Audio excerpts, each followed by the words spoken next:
The argument can be made that the miseducation of African American students leads to a shorter lifespan for our kids and our families. So for us, it is imperative that we sound the alarm that something is wrong. But we live in Charlotte, and Charlotte has a history of solving these problems. Sometimes folks will get mad at me because I sound the alarm. But you can't fix a problem that you are not willing to admit you have. So I come from a tradition where we don't sugarcoat things. If it's black, it's black. If it's white, it's white. And words are powerful, but we want to wake up our community to these issues so that we can live up to our heritage. In Charlotte, we solve our problems, and we solve our problems together. There's absolutely no reason why we can't do a better job of educating all of our children. Now, our vision is upward mobility for African American students through educational advancement. When we speak of educational advancement, we're talking about academic outcomes. And we believe that when you have high expectations for students, that you're communicating love, respect, and worth. But whenever you have low expectations, what you're saying to students is that I don't believe you can achieve that high. I don't see that much worth in you and your ability. That's why we fight for high expectations. And no one fails when you set their expectations high and you do your very best to achieve them. That's what we're about. Now, we're not going to solve the problem without having some honest, tough conversations with leaders. And I'll tell you this, and I want to be on the record for saying this. Our superintendent has the most potential that I know of any superintendent who's in the United States.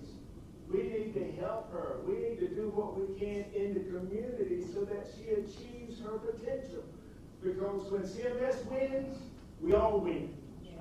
If CMS does not win, our students don't win. So this coming together is about how can we build pillars of community support for education excellence for all students. And we're really concerned about what's happening with African American students. I'm especially concerned about what's happening with African American males. The situation is so dire, it's even hard to get information on how they're performing, or should I say, underperforming. So today you're going to hear from some black males who overcame all kinds of odds to do well in life, to make the case that when you give our students high expectations and the proper support, they will achieve at high levels. The mission for our organization is to engage, educate, and empower African American parents and the community in the public education process. Now, some of you may know about us, some of you may not know about us, some of you may have followed what's been said in the paper about us, and we do understand that there are propaganda campaigns going on. Let me set the record straight about this, about our organization. We may have some heartburn about some of the things that are happening in public education, but make no mistake, we are advocates for public education. And there's some things going on at the national level, there's some things going on at the state level that would say, hey, take your kids out of public education, send them to a private school, send them to a parochial school. Charter schools are popping up like popcorn, but the Faith Alliance is a strong advocate for public education, and we need to do what we can to support public education that's grossly underfunded by the state. And so what happens in Charlotte is that we try to make up that difference with the county commission funding. We're going to have some issues going forward because I don't know that the county commission can continue to try to make up that gap of the money that we should be receiving from the state. So we're going to talk about that some today. Our mantra is equity and educational excellence for African American students. Now you'll hear us fighting for policies. You'll hear us fighting for higher expectations, a higher degree of accountability for parents, for us, for the county commission, for the school board, for CMS, anybody that's connected to the education of African American students. Thank you so much for being here today, because your presence says that you care. And sometimes we're out here fighting and we're wondering, does anybody even know what's happening? And with those who do know what's happening, do we care enough to be involved and to be engaged? We have a tremendous day planned for you. You're going to hear from some examples of performance excellence. And you're going to hear from one of the community's heroes, Dr. Cheesley. He's going to talk to you about promises, pathways, and performance. See, CMS has made some promises to students, and you got to make sure you have the pathways so that they can achieve those promises. And so he's going to talk about that a little bit. And if we work together, you will see that we can make a difference together. He's going to show you a model of how it has been done and how it can be done today in our system. Then you're going to hear from some of the pillars in the community that can make a difference and are making a difference. You're going to hear from Reed Charlotte. They're doing some great work. We need to listen to them. We need to help them do that work. Now, the United Way of Greater Charlotte, I can't tell you how moved I am with the work that they do in the community. So you're going to hear from them. I believe if we rally again around the work that the United Way is doing in the community, they will help families and students so that coming from the communities where they are concentrating their work, they will send stronger students to the classroom, and that will help our teachers. Also, you're going to hear from Connie Capp. She's going to talk about parental involvement and how the support we get from parents is a pillar in this community. And we need to figure out, as a community, how do we engage our parents in meaningful ways. Then we're going to conclude by saying, hey, we'll talk about it all day. Let's have panel discussion about it. Let's talk about how we need to reimagine community support for education excellence in Charlotte. And then let's start talking about what we're going to do. This is not a symposium about pontification, and let's have some wonderful discussions. At the end of the day, we want to leave here with a call to action so that we start doing something that will make a difference for our students. Is that okay? If I was at my church, I would say, let the church say amen. Amen. Okay, now it's my pleasure to introduce a treasure, a North Carolina treasure, a tremendous gift to public education in North Carolina, a man who is educated and is going to educate us this morning about a plan that can transform education in North Carolina. A dreamer, someone who believes that North Carolina can lead the way for the nation about how to solve these types of problems. Well, does he have a pedigree of such? I would say so. I remember this guy in Charlotte as the general counsel for CMS School Board. And I can remember a superintendent being here that it was amazing that they kept him out of jail. He's dressed that good. But then he became the deputy superintendent right here in Charlotte. Left Charlotte and went to Guilford County Schools there as superintendent and did amazing work. Now, he's a humble guy. He doesn't want me to say all of these things, but these things are true. When he went to Guilford County, they had a number of low-performing schools. Because of his leadership and what he did with that community, he'll tell you, he didn't do it by himself. When he left, they had 0 low-performing schools. I think this man knows Charlotte. I think this man knows CLS. I think this man knows education. And he has a plan, not only for Charlotte, but for all of the schools in North Carolina. And I believe he can bring attention to what's happening and what needs to happen throughout the nation at a time when public education is under attack. He's our very own. He's a dear friend. He is Mo Green. Come on, Mo Green.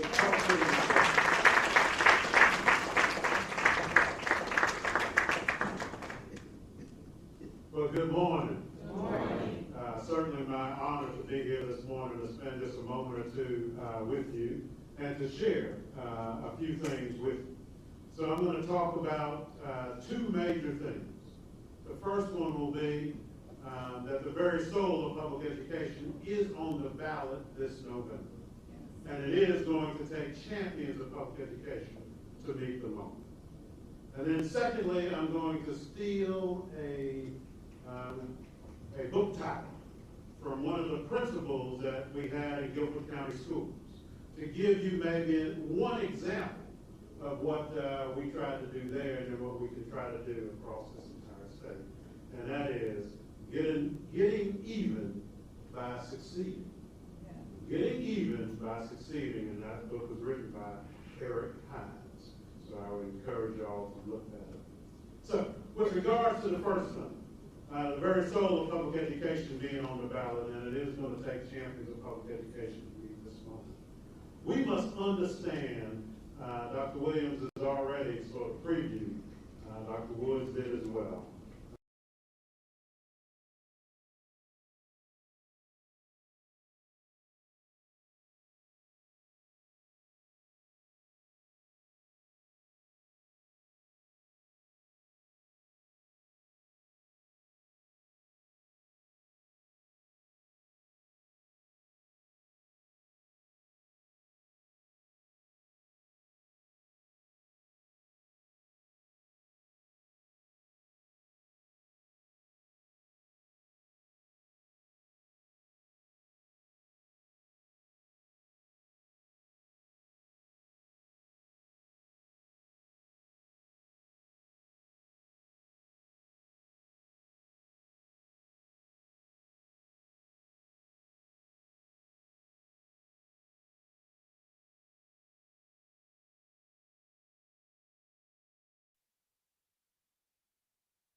This report's a couple of years old, so it'll be updated again, but around 16, a little over 16.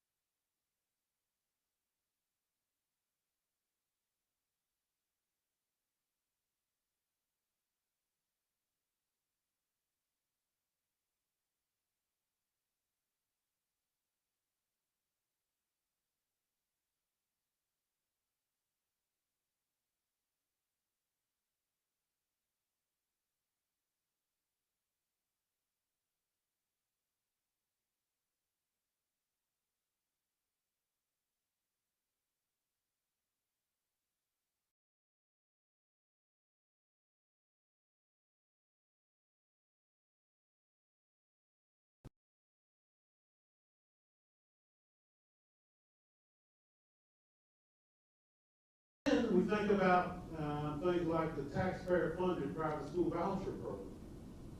This is the latest iteration of us moving away from public schools, and we must understand that. If you look at the numbers across this state, there's only one entity of the entities, and when I say entities, I'm talking about traditional public schools, so district public schools like Charlotte-Mecklenburg schools, right? Or Guilford County schools. 115 districts across the state. Another entity would be public charter schools. There are now over 200 public charter schools across the state. Private schools, and then home schools. Folks have educated, and not saying anything negative about all of them, any of them. But understand that the only one that's actually losing enrollment are the traditional public schools. Everything else, we're seeing increases in enrollment. And so the CMS's Guilford County Schools, this is the only one across the state that's going down. And if you think about it, we can be caught up in what's happening in an urban environment. And I fully appreciate that if you get out to the rural community, they're losing many, many students to these other opportunities. And so we have to be sure that we understand that we've got to do some deep work to turn this around. The reason I say, and I could go on and on, I could talk about student achievement, but the reason that I say that the very soul of public education is on the ballot is when I think about my opponent who is running against me for the state superintendent of public instruction. So the state superintendent of public instruction is, I will be on your ballot in November. So you get to elect a president, you get to elect a governor, and then there are what's called council of state positions, of which this is one. So this position oversees and administers, as called the Chief Administrative Officer for Public Schools in the state of North Carolina, and oversees the 2,500 plus schools and 1.4 million students, administers a budget of $11 billion annually. I've got an opponent who homeschools her children. I've got an opponent who actually took her children to the attempted insurrection on January 6, 2021. I've got an opponent who has called public schools cesspools of evil, lies, and deception, has called for execution of many, including President Biden, Governor Cooper, has called for the public execution on pay-per-view of Barack Obama. We must understand that this person now is an eyelash away from being over our children. Okay? That's why I say the very soul of public education is on the ballot. Even with all the deep work that we must do, this is the moment that public education champions must rise and say, no, we're not going down this path. And so I respectfully will be asking that you vote for me and support me so that we can do the work. And so let's talk about then the work. And to use that quote from Eric Hines' book, Getting Even by 16. Eric Hines had been just appointed as a principal of a school, North Carolina A&T Middle College. The student achievement at that school was around 41% of the students performing on grade level. And he wrote in the book that when I visited him the first time, that what he said was that I said, I don't see much going on here. And I did not. And what he wrote in the book was that this is a superintendent who has a whole different level of expectations of excellence. Because I shared with my principals, we are going to be the best school system in the entire state. And so now I would say we're going to be the best in the entire country. And so what that began to translate then is, this is the same school then that moved from 41% to over 90% of the students performing on grade level. This is under the old accountability model. To 100% graduation rate. To 100% of the kids being accepted to a college or university. And doing it again and again and again. And I want us to sit back and understand this, because this is critically important. And the reason that I mentioned this school, I can lift up any number of schools that did some amazing work. Not because of me, but because of all of the folks, parents, community, educators, revealed how exceptional our kids were. This was a school that is all male. This is a school that is almost 100% African American male. Now, I need us to sit here and think for just a moment about where we find our African American male students. When it comes to academic measures, where do we find us? At the top when it comes to things like suspensions, and at the very bottom when it comes to academic achievement. But there's no reason for that. Our children are exceptional. They can do the work.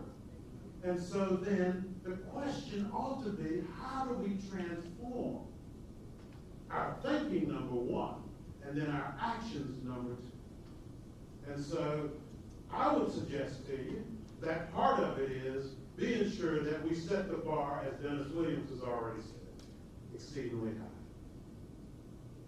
And then call the question on why we're not meeting an exceedingly high goal, because our kids can actually do the work. Yeah. They can do it. Then embracing our community and our parents. We have all got to be in this together. And part of what I would suggest to you is the following. As we think about this, oftentimes we think about trying to take on the whole system at one time and moving a whole system. How about we take it and take pieces of a system and move those to where we want to move? So what I want to suggest to you is that even in a school, we can start with saying, well, why can't we have our African American males show up in suit and tie? And be sure that we only recruit top-level educators to educate these students. Why can't we think about a different way to think about discipline? Why can't we get our kids out in our community doing service and learning that will bring our community back into our schools in positive ways? Why can't we do all that? And maybe not do it. We think about CMS and we say, oh my God, that's 100,000 plus students. How do you take on all that? Right size, do it a little bit, and then lots of wonderful things can happen. So, thank you for giving me the opportunity to talk with you this morning for just a moment to maybe orient us to what can happen for our children across the state. And in fact, if I'm elected, I tell folk all the time, this ain't plenty. I had retired. Enjoying retirement. If I'm going to do this, we're about to be about business. And so it's going to be all of us in working together. Thank you for giving me the opportunity. Come on, put your hands together.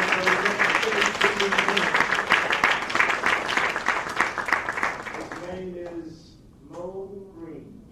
All right, y'all say it with me. Mo Green.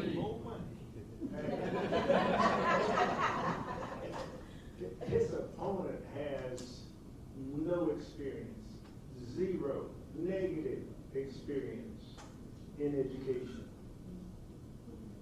But she has a machine behind her.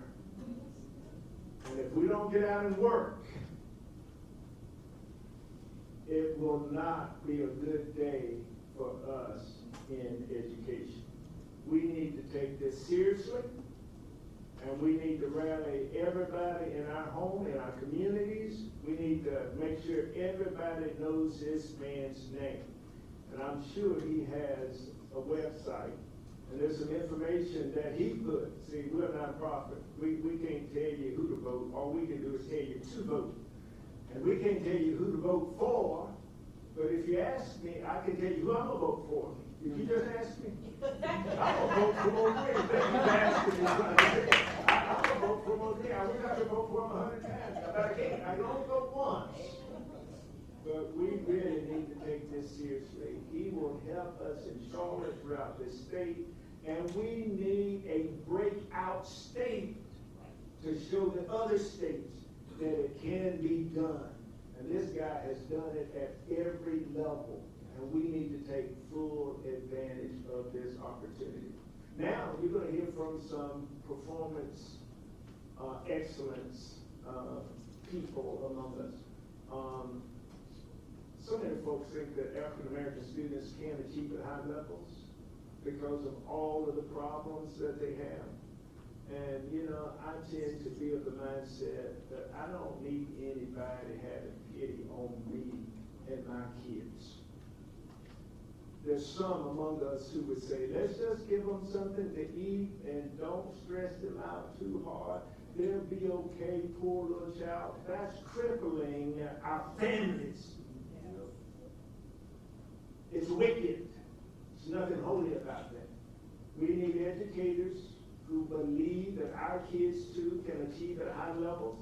And even when we have troubling situations and circumstances and challenges, given the proper support, they can achieve at high levels. So we have two such people among us who's going to come and give their testimony about the odds they overcame to be successful. We want to show you how this can happen. The first person is an attorney right here in our city. And I don't know if you guys know Johnny Cochran, Thomas Porter. I call Thomas Porter Cochran because he's that good of an attorney. And he told me that this person here, Corey Lawrence, is amazing. Now, all I'm going to say about him is that he achieves at the highest levels, and he is legally blind. Can we show him some love as he comes and gives his testimony today?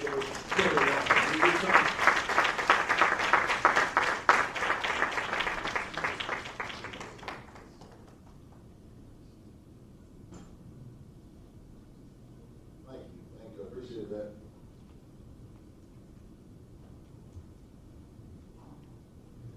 I appreciate that, and I appreciate the time. Thank you for coming out today. As Dr. Williams said, I'm an attorney, practicing law here in Charlotte for over 20 years, and actually over 25 years. I was away from it. But when he asked me to speak, I said, well, what do you want to talk about? I'm not sure what to say. He said, tell everybody your story of inspiration. I said, okay. Well, I sit down and think of something I will do. I sat down and read an email last week in preparation, and I noticed it was going to be the Valerie Woodard Center. And when looking at that, I thought about my friend Valerie Woodard, who I worked with when I first got to Charlotte, the public defender's office since 1997. Hard to believe she passed away 16 years ago. I started thinking about my friend, the time we had together.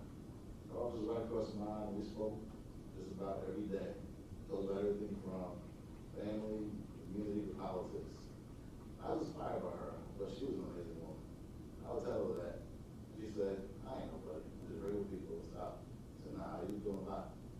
She always downplayed it, and we just continued to talk. I looked at her as regular people, but she wasn't just regular people. And nothing in my mind thought that one day I'd be speaking at a sister named after her. I don't think she would have thought that either. So it brings me to my story and my beginnings. I grew up in Queens, New York, with my mother at the housing project. And my mother always believed in education. She goes the best I go to Catholic school, and so I started Catholic school from grade 2 to 8, elementary school in Queens, New York. I didn't like it because the majority of the school was white. I was one of the very few black people in the school the majority of the time. The last couple of years, I was the only black student in the whole school. I dealt with racism from the students and some of the teachers. I did not like that. It was very uncomfortable. I was one of the top performing students. It was always a battle. Upon graduation, I told my mother I wanted to go to public school in my neighborhood. Reluctantly, she agreed, and so I attended William Cullen Brown High School, which is across the street from my neighborhood, public school. She wanted the best for me. Even when she couldn't do it herself, she put me in the good hands of someone who got me, such as her brother, or my godfather, Uncle Vic. I admired Uncle Vic. He was an inspiration to me. I looked up to him, and I wanted to emulate everything he did. From going to Howard University, majoring in marketing, studying on South High, becoming a husband and father just like him. That was my goal in life. And So I told my homeroom teacher in 9th grade that I wanted to go to Howard University and become a lawyer one day. Looked at me like I had two heads. Like, what are you talking about? Why do you want to go to a black school? I said, what do you mean? He said, Howard University's not that great. And proceeded to tell me the negative things about Howard University. Told me I should go to community college in New York. And look at things that more in my, fitting in my range as opposed to being a lawyer.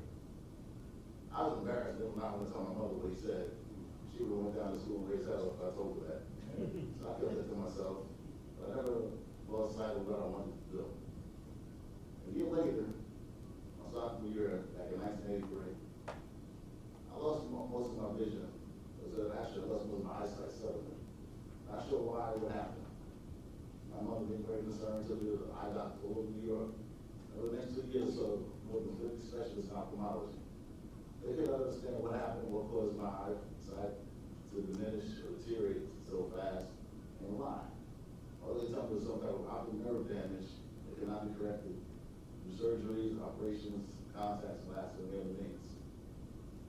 So I went from having 20/20 vision to 2200 vision in one eye and 2400 in the other.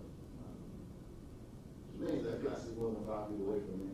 The small print I look really close, and using 8 of a magnifying glass, I'm going to read small print at all. So I tell people when I first meet them that I can't see too well, so the next day they see me down the street later and they won't think I'm ignoring them. Lost a lot of friends like that in early stages of my life. So I try to let people know that I cannot see too well because they cannot tell what I look at. But I was nervous at first, and I was scared. I'm not sure if it was on my sight. I'm totally blind. But after the first few months, I had to make a change. I could not let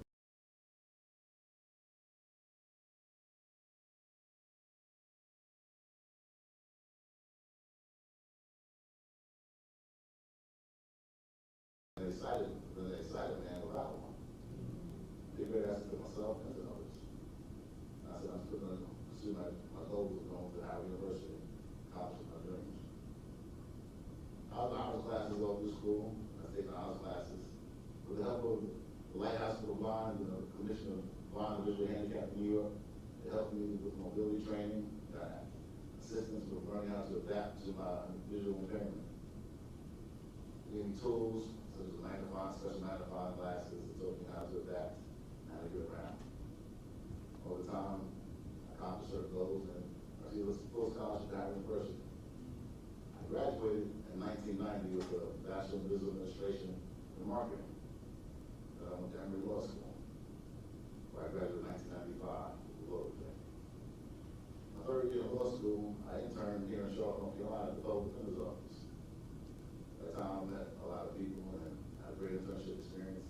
They told me once I graduated law school and passed the bar, I had a job here in North Carolina. I said, great.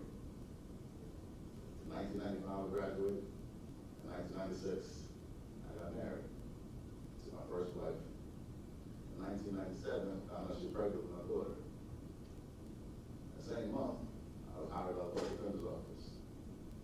Life was great. Despite all the obstacles, I was moving forward, reaching my goals, looking forward to achieving the dreams I wanted, despite all the obstacles I faced throughout the years. Life isn't always, it's funny like that. You don't always get the things you want, sometimes you get the things you need. Things happen for a reason. Not sure why they are sometimes. But in 1999, my wife became sick, entered the hospital. 2 months later, she succumbed to pneumonia and passed away. Now I was faced with trying to raise my daughter on my own, in addition to being legally blind, practice law. Life was not easy, but not meant to be easy. I knew that family, education, and community, I could accomplish and survive over all things. I contemplated moving back up north where I had support and family. And I thought about and realized that my colleagues at the Public Defender's Office, District Attorney's Office, Probation and Parole, Sheriff's Department, judges, even the police department, and many other members of the community, they're my support system. They supported me when my daughter was in school. My wife was in the hospital. Even after her death, I said, this is my home, this is where I need to be. And in 2000, I opened my own law practice. 24 years later, I'm still here.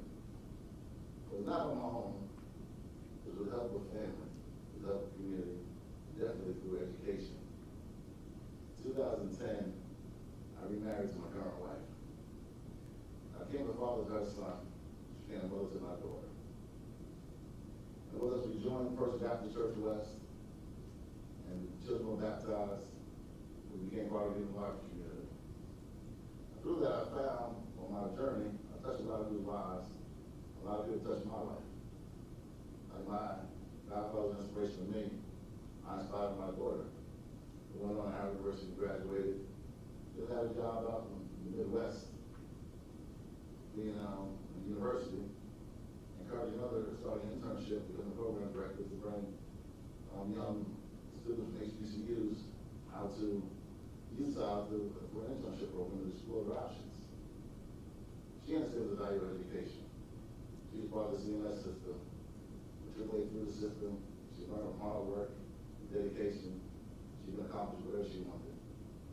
I told her, go to school, do what needs to be done.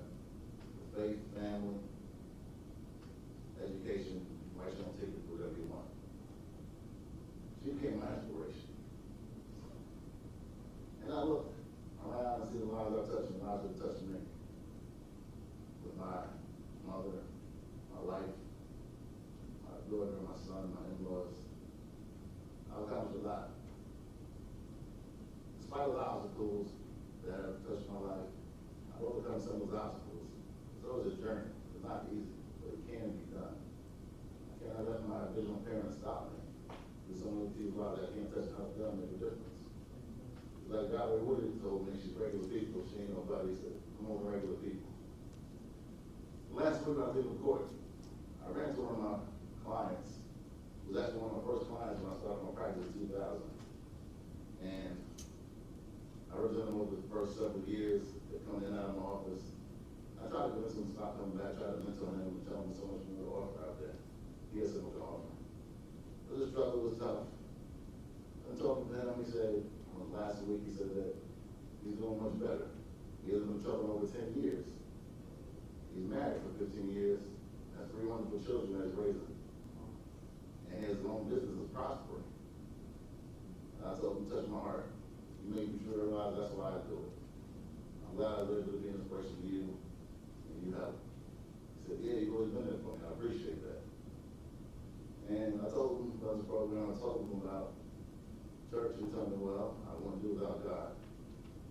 And I'm going to try and better my kids so they don't go through the same thing I went through. And I tell you, there's a thing that you here today? Yeah. There he is. Stand up. Hey.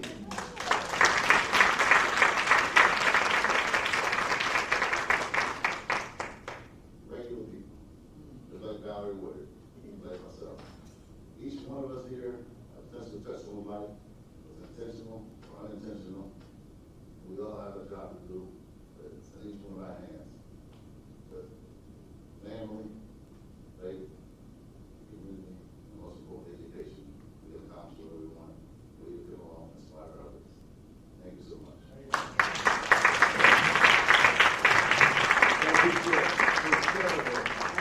Absolutely incredible. Fernando Little is the Senior Vice President and Chief Diversity and Inclusion Officer for Atrium Health. I've known him for some time, and he achieves at such a high level, I can't even imagine that he's ever had any obstacles to overcome. We're going to hear from him now. Atrium Health, Fernando Little. Come on, join me.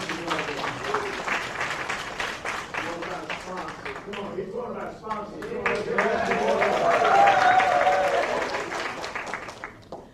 Good morning, everybody. Good morning. So this symposium is always an honor to participate in because it gives me an opportunity to reflect on how a path was charted for me as a student and product of CMS. So I grew up here in Charlotte. Come on, give it up for me. I grew up in Hampshire Hills, and my parents, my dad, my mom passed away in 2012, but my dad is still in Hampshire Hills, and we were zoned to go to Garinger High School. So I graduated from Garinger. Did anybody come graduate from Garinger?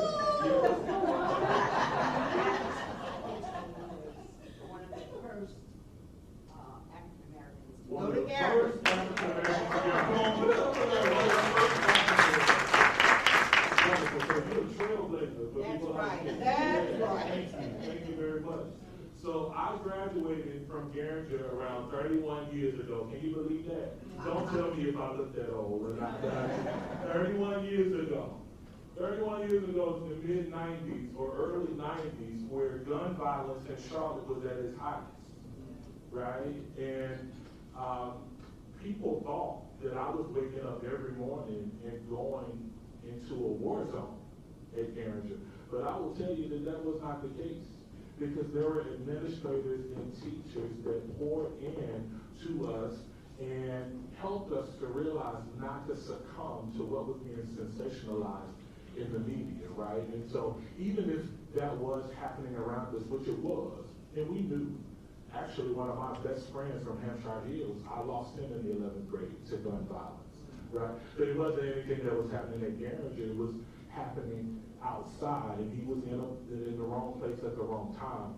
But when I think about how those administrators and those teachers poured into us at Garinger, first of all, that's why I like the title of this symposium, Building Pillars of Community Support. We felt like a community at Garinger. And so they would pull us together in assemblies and remind us that we had to have each other's back, and that we were a learning community, and that iron sharpened iron, and we should be helping each other to be the best that we can be, right?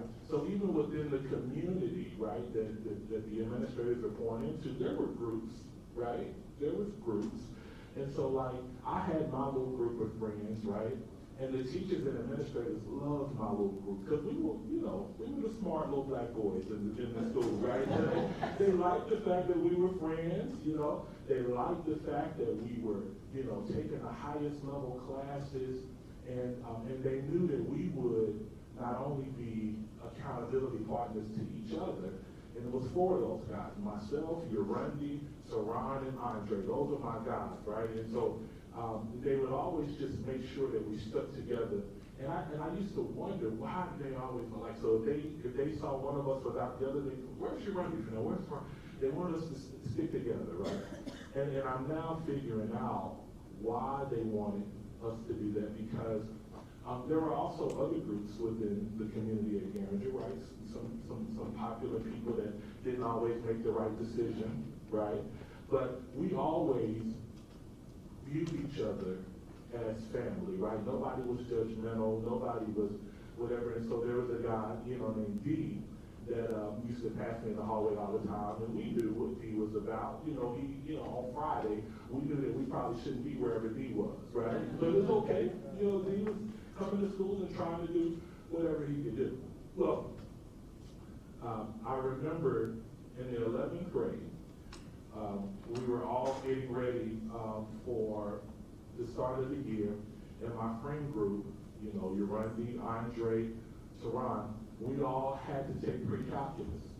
We had to take pre-calculus because we were in the highest level of math for the 11th grade.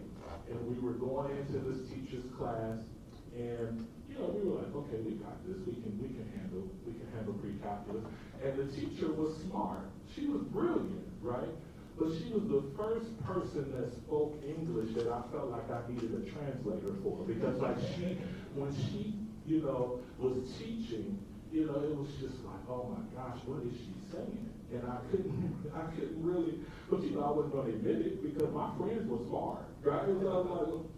So struggled through that semester, came out of the class barely with a D, right? And I know that wasn't a standard for me, and that wasn't a standard for that community. And so when I think about it, I didn't realize that there was somebody watching my trajectory in that class, right? Because the group that I hung with, I told you they used to, make sure we hung together, and they knew we were all musicians, and so we even put together a little band, and you know what the name of our band was? 4.2. And that was the average of our GPA. And that's how we came up with 4.2, right? So you didn't tell us nothing. We thought we were cute, we thought we could play, and we did the talent show, we watched the talent show. But anyway, all four of us were in that pre-calculus class. I had no clue that the amount of students that were struggling. And so one day, my parents got a note from the administrators at Garinger that said, Next semester, we're starting an 8th period for pre-calculus because we looked and we saw that some of our top students were struggling, and we looked at the instruction and we looked at it, and we want to give them an opportunity to experience pre-calculus with another teacher. That's what Garinger did, you know, and the administrator, I'll call it out. My principal at the time was Dr. Daisy Walker. She was not scared. She was not scared, you know, and she created that 8th period. Now granted, what does the 8th period mean? Like back in the day, so this was before the 4 block was in place, right? So there were 7 periods in a day. So the sacrifice for us is that we had to commit to a whole other period, right? You think my mama would allow me not to do the 8th period? She's like, no, you're gonna do that 8th period, and you're gonna take that pre-calculus. And thankfully, did the 8th period and came out with a B+ in pre-calculus, right? And so I said, well, I wonder why the D would suffice. That was a community that said, we're not just gonna pass you along. Because we knew that pre-calculus was a prerequisite for calculus. And if you're going into calculus with a minute understanding, then you're not gonna be set up for success in the 12th grade in calculus. And that's what that community did for us. That same community made myself, Yorundi, Saran, and Andre, they made us sign up for a program called Inroads. Do you all remember Inroads? Yes.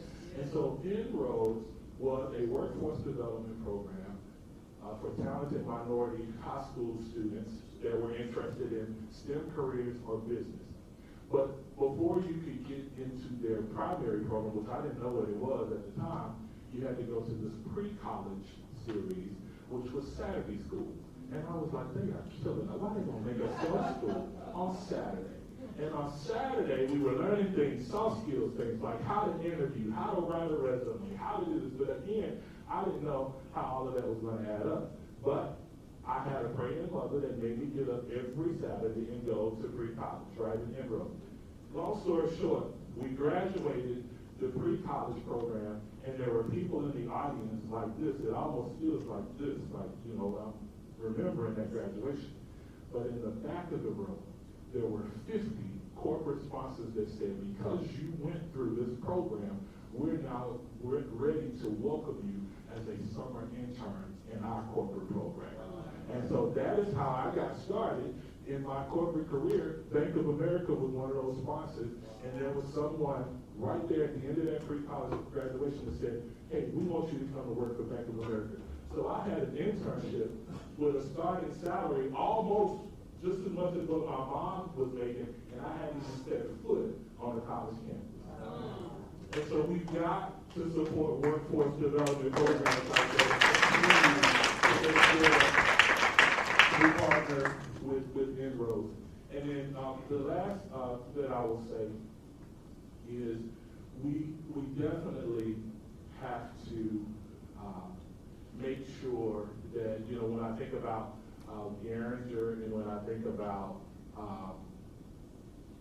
our responsibility as a community, we have to, you know, realize that we are all one big community, and there's a responsibility. So I don't know if you're driving on 277, and if you're driving on 277, you see these buildings coming up over there near Moorhead Street. That is the School of Medicine for Atrium Health and Wake Forest Baptist. And our CEO has said that we want that School of Medicine to be the most diverse School of Medicine in the country. And so we have to start now building pathways and pipelines into that school. We'll welcome the first class in 2025, but I know as a product of Charlotte-Mecklenburg schools that if we continue initiatives like this, continue to support the Alliance, we will be able to create a talent pool that will exceed expectations. I will tell you that now, Yorundi, one of the people that I was running with, Yorundi is now a pharmacy executive. He gave Alma Adams her first COVID shot, and he was on the front page of the news. So he was in 4.2.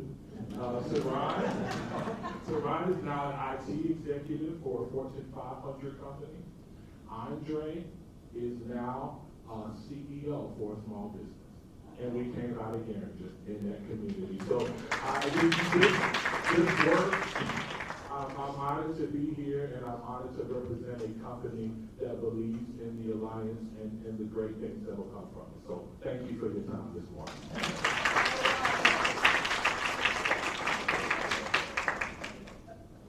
All right, let's give him another round of applause.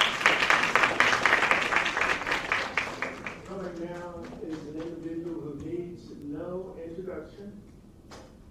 He served CMS as deputy superintendent. I remember the first day I saw him, I got on the elevator with him with a guy by the name of Haywood Holmesley. We looked at him and we said, who is this fellow? He is definitely somebody to be reckoned with.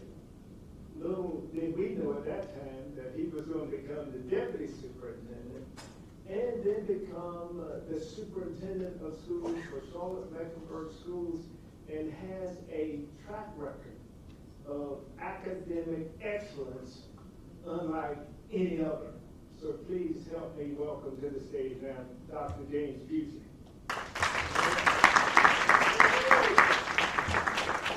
It amazes me that this young man continues to be as passionate about public education as he was when I met him back in the early 90s. And I'm telling you, from day one, he treated me like he was Big Dad and I was his son. I said, Lord have mercy, who is this man? He doesn't know me. And he's done some great work. We call him the Godfather. Very, very active member of the Faith Alliance, Dr. James Busey.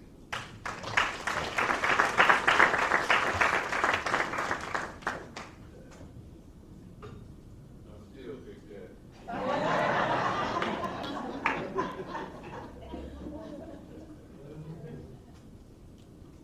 Promises, pathways, and performance. That's what we're about this morning. And that's what you just heard. Someone who can perform, who has performed. And I'm going to share a little information with you in relation to the best high schools across the country. One of which was here. That's not me talking, that's who's doing banking. So you know that. So we're going to have it for you. Promises. Someone makes a promise to you, what do you expect? Keep your promise. Keep your promise. Around a pathway. How you gonna get there? The pathway. Performance. I'm talking about results. Results. That's what I want to walk you through this morning. I'll need your help in doing so. But I can tell you it's been a very good journey. I was privileged to serve as deputy superintendent here, as well as the superintendent. But prior to that time, I had served 27 years in the Park County School District, Las Vegas, Nevada. I came here from Virginia. Good experiences all along the way. But all along the way, I've been able to maintain focus, having to do with promises. Keeping my promise. Keeping my promise.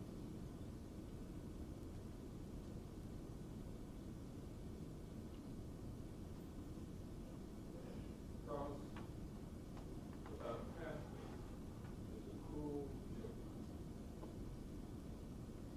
You make a promise, if you don't provide a pathway to keep that promise, it's a cruel joke. A cruel joke.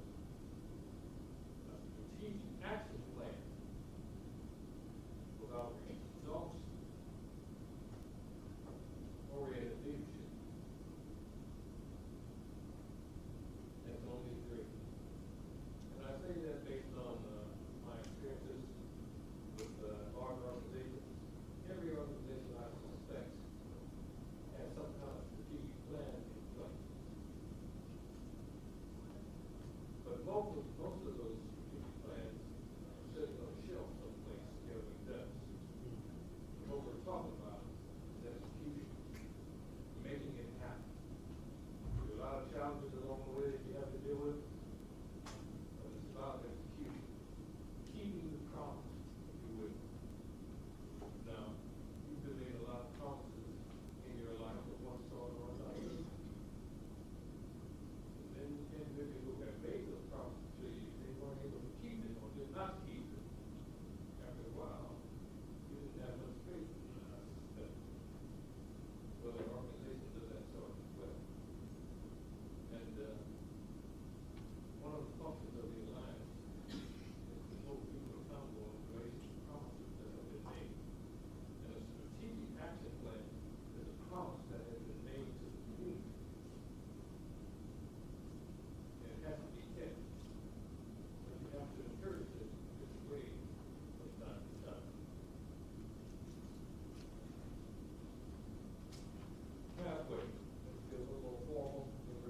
promise, non-binding contract. It's not a contract, it's non-binding, it's a promise. Pathway has to do with the process, the how we're gonna keep that promise. A pathway. But then there's performance as well. We're talking about results in a nutshell. We're talking about, in the case of a school system, what are you doing that will cause the organization to move that needle? Okay? Not just talking about it, but actual performance that yield the results that you see. And the goals and objectives you have placed in your strategic plan. No excuses. I was gonna ask you to overlook that typo, I'm not gonna show you, you have to typo some stuff. There's a typo. No excuses. No excuses. What you see before you there is the first page, if you will, of the Charlotte Mecklenburg School Strategic Plan.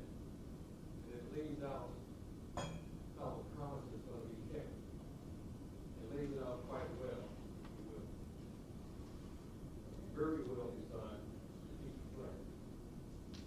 But there again, in order to reach the results, we talk about execution, doing the work. And it's not one person, it's all of us that are involved in the process. So at every level of the organization, there has to be strong, focused, effective leadership. We're not only talking about the school system now, we're talking about it at home. We're talking about it in the church. In the organization that you belong to, we're talking about leadership. Let me tell you a little story I shared with you earlier. Talking about leadership in whatever unit it is. I'll share with you as it relates to my own personal situation in growing up. In my home, the leader was my grandmother. She was the chief executive officer, the chief financial officer, the chief executive officer. Now, a lot of you know what I'm talking about.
otherwise. All things are possible until proven otherwise. Let me ask you a very simple question. You know your cell phone quickly? Yes. So when I was coming along, that was impossible. You wasn't an old man on that. But that's all right. When I was coming along, that was impossible to think of. You could have something in your pocket that you could carry around, in your purse that you could carry around. When I was going through grad school, taking advanced statistics, I had to use the slide. I probably don't even know what that is. But what I had to do with that slide rule, I could do with my phone now. It's impossible. Impossible.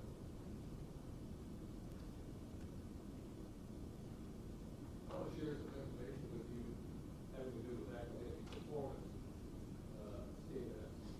having to do with some things that were considered to be impossible prior to the period that I identified here. And have, unfortunately, through drift, have become impossible once again. That doesn't mean it has to remain that way. It can be overcome. It will be overcome. It will be overcome. But we started the journey. There were 22 low-performing schools in the district. And this was in 1996, a period of time that I was privileged to be employed with. 35% of fifth grade African American students on grade level in reading. 35%. Consider it, if you will. 35%. That means that 65% were not on grade level. Let me put it to you a different way. Flying out to LA tomorrow, and they told me that 65% of the planes don't fall out of the air. What would be your response? Not a good picture, right? Not a good picture. Well, 65% were failing, as you can see by this overhead here. 14% of African American students in AP or IB programs. 14%. Okay. This is the baseline for the journey, if you will. And 22% teachers turnover. And that's the strongest unit that you must have in place in order to really provide for excellence. Let's look at what it looked like a little later on. 2004, 2005. From 22 low-performing schools to 1. What I'm talking about is what's possible. What's possible. But we're also talking about effective, determined, focused leadership at all levels of the organization. Okay? Now that plane that was about to fall out of the air, we've corrected that now. We've got 84% of our fifth grade African American students on grade level in reading. Okay? Not 100%. It's 84. That's a long ways from where we started that period of time. We're talking about what's possible, not impossible.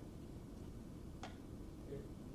Remember, all things are impossible until someone proves otherwise. Think about your own personal life. All things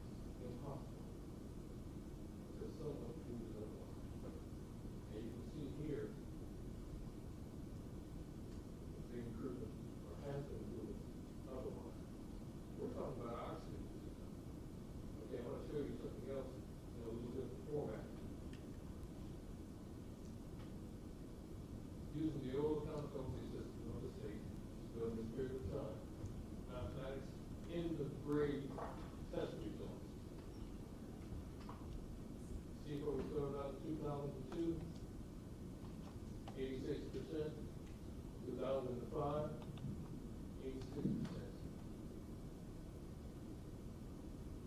That above grade level. It is possible on down for your eighth grade, and you can see what the movement is. If you go with your third grade in 2002, 78. But when you get over to 2005, you can see it's 84. You see the movement. Let's look at the next one. Talk about closing the gap. Can you see the gap close? When we start out with 95, 96, you see the gap between the different branches. But when you get to 2004 and 5, see how that gap is closed? It is possible to do the work. But again, we're talking about leadership. Determined, focused leadership. We're talking about performance. Okay? If you talk the talk, you have to be prepared to do what? That's it. Simple. Simple. And when you hear people talking about it can't be done, can it be done? Well, you've got evidence this morning that demonstrates statistically that it has been done. Has been done. Show it to you a different way. Now this is in the course, which will be in your secondary level.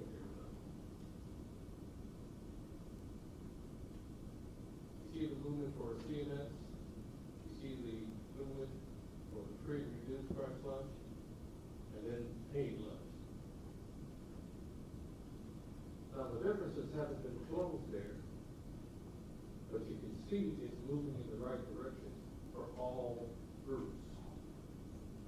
For all groups, moving in the right direction.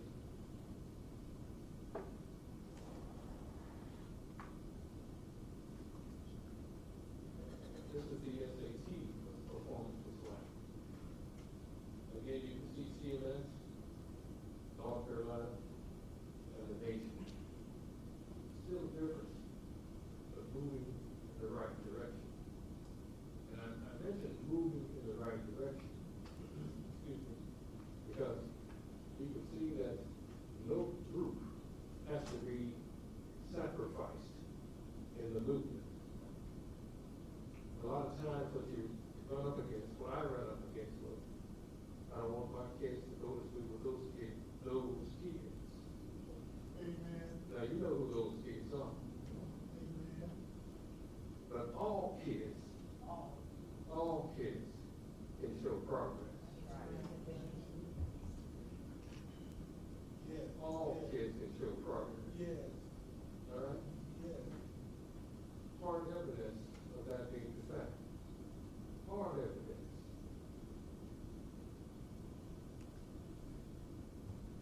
This was the information from the National Assessment of Education.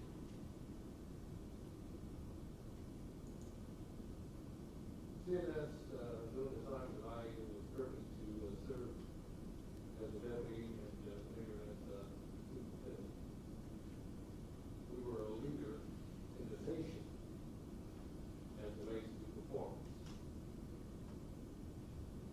In the nation. And we were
same publication at 15 high schools that were considered the best in the nation. Wow. You understand what I'm saying? Okay. Now, I want to point out that among that 15 that were considered the best in the nation at that time, one of those 15 schools was Gadsden High School.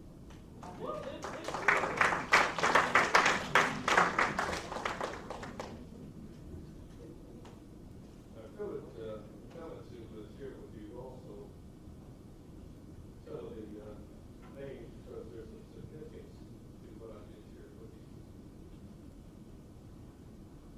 In 2003, the 4 best high schools listed among that 100. The Bias Park in number 7.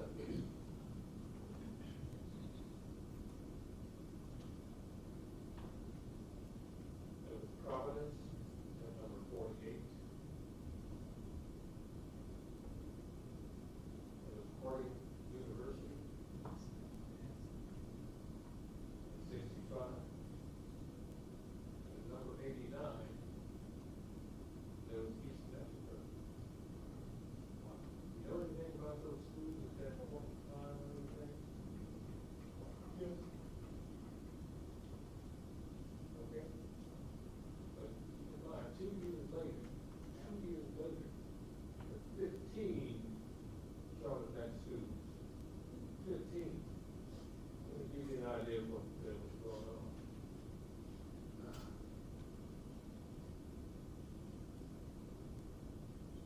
You know what a gatekeeper is? Well, we had the four that I referenced, but then the administration took action to make sure every high school had international baccalaureate program or AP program. There were a number of high schools at that same time that did not offer those programs. So we had to open the gates, open the doors, make sure that every high school had EP and IE. Now today they have even more. Problem is, some kids kept out of those, were kept out of those programs. Okay?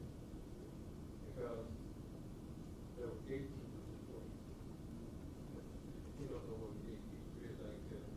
Some of you know what they are. Tell your neighbors they don't know. Kids that look like people kept out of those programs. I can just tell you. Okay, they were kept out of those programs. So we had to make provisions to open those doors. How do we do that? Well, start out by making sure that the teachers who are teaching those programs are formally trained to teach those classes. They're very challenging classes. You can take these classes and get college credit for them.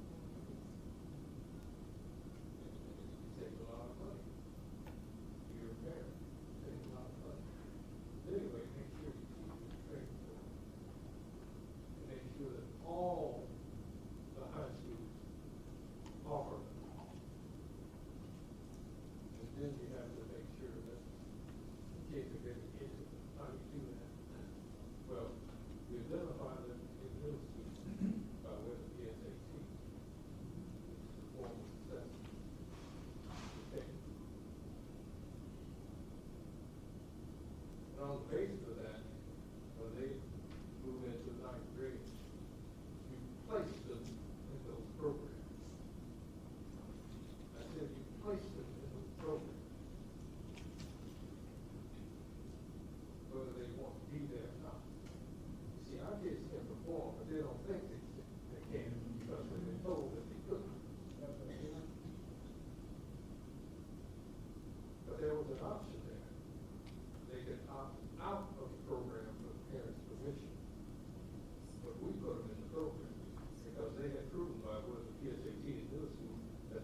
capable of performing. And we monitored that process to see if the gates had been opened so that they could get in. Use of data. Use of data. So there are ways to overcome situations if you are dedicated to making a difference.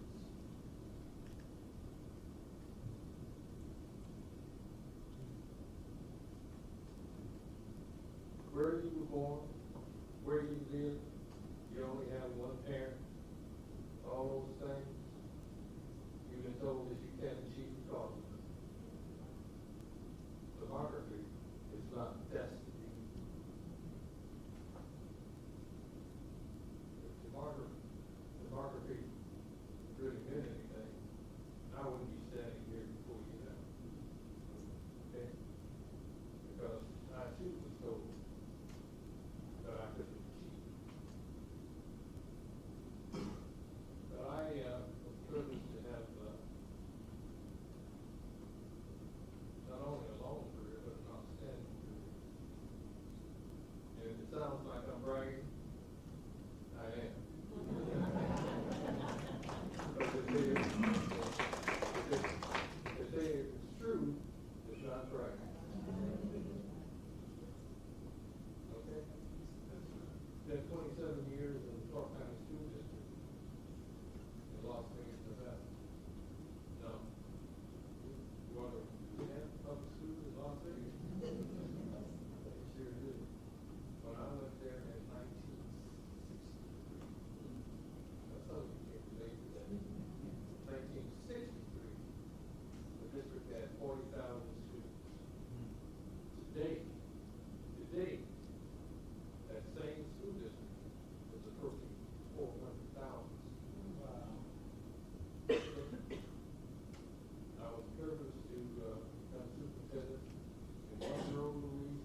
And we're so fortunate to have him as a member of the Faith Alliance.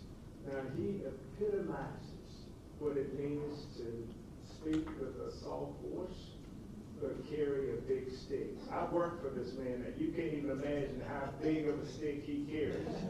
And he's been good for us in education for years. And aren't we excited that even at his age now, he's just as passionate as he was.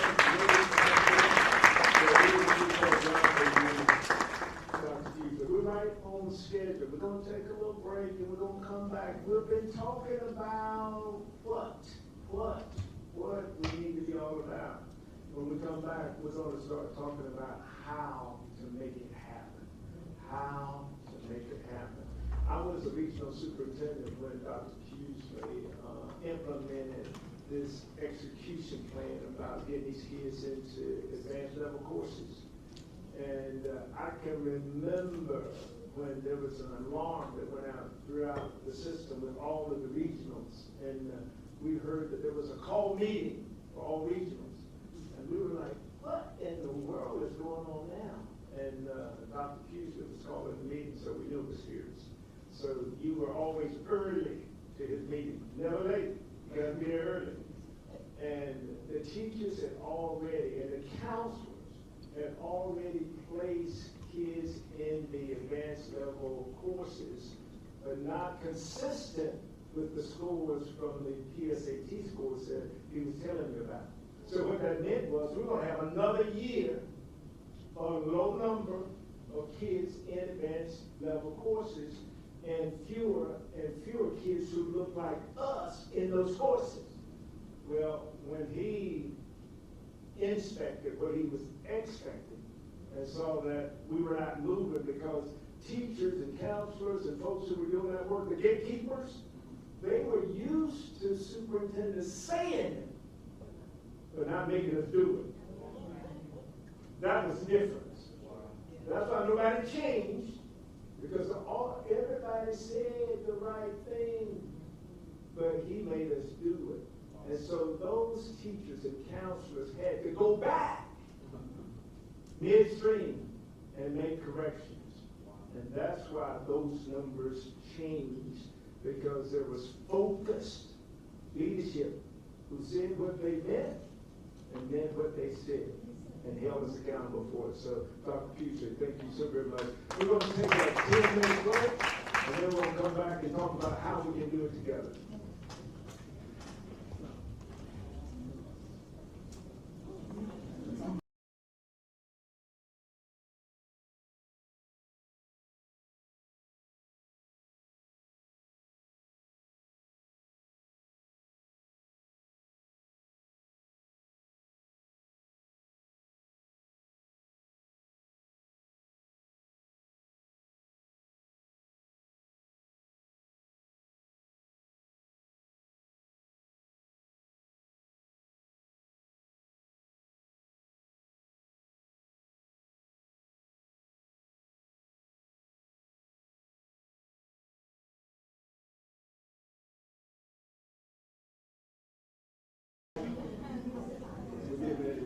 Focus interview.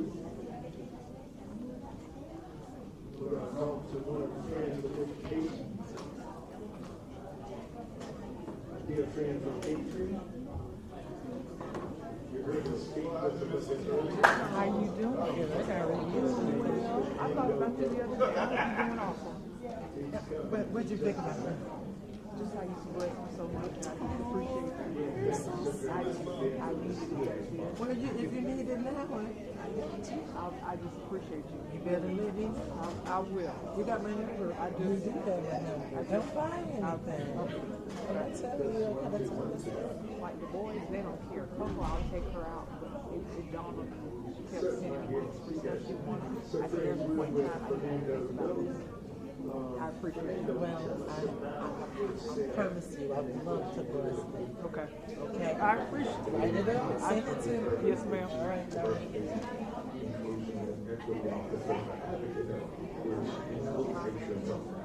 my job is to make sure that there is transformative equity occurring for our patients, for our communities, for teammates and for the learners that are part of our enterprise.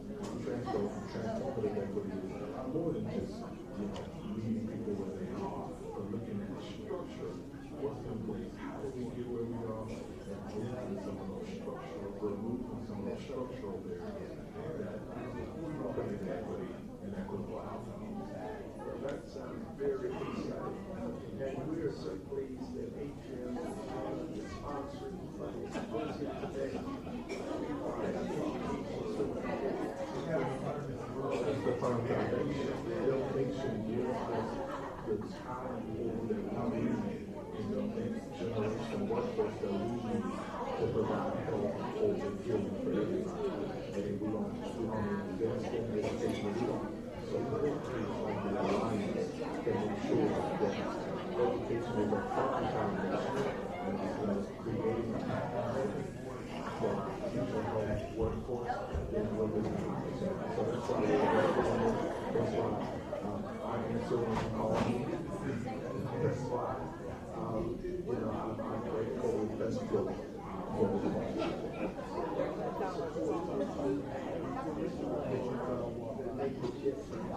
Growing up, I had the support, I had this community, and I'm glad that you need a community and get things for today.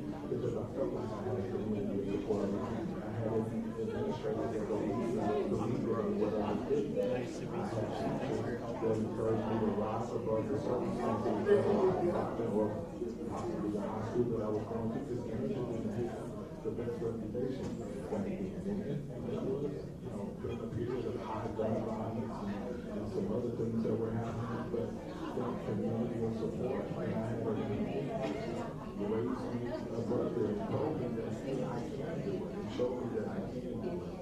And I will be grateful for that community support, forever grateful for it.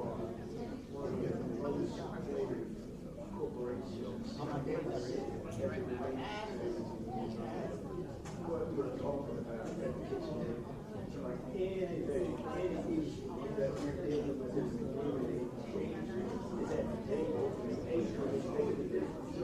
So you can have a message for other corporations who may feel like they can't be involved in education, or for some reason not being involved, what would your message be? My message would be the accountability for a thriving community rests with your organization. You can be part of efforts around transformation and transformative equity. And be bold, be courageous to get in what's on the ground. We got a social contract that says, hey, there are things that need to be in place to maintain health and wellness when you get out of the hospital. That's just 20%. What we do for you in the hospital is 20% of your health and wellness. 80% is based on you having a safe place to go and live. There's the best lawyer in all of Charlotte. So those are Yes, sir. social drives that we all have No, okay, I'm sorry. I said one of the biggest ones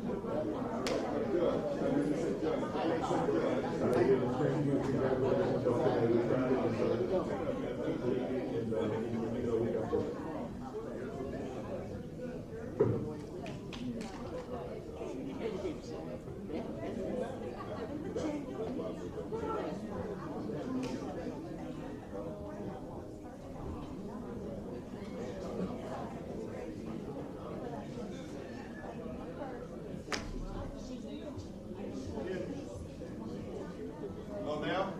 Okay.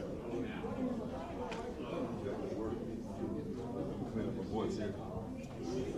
Hey, are there, how many people you got online?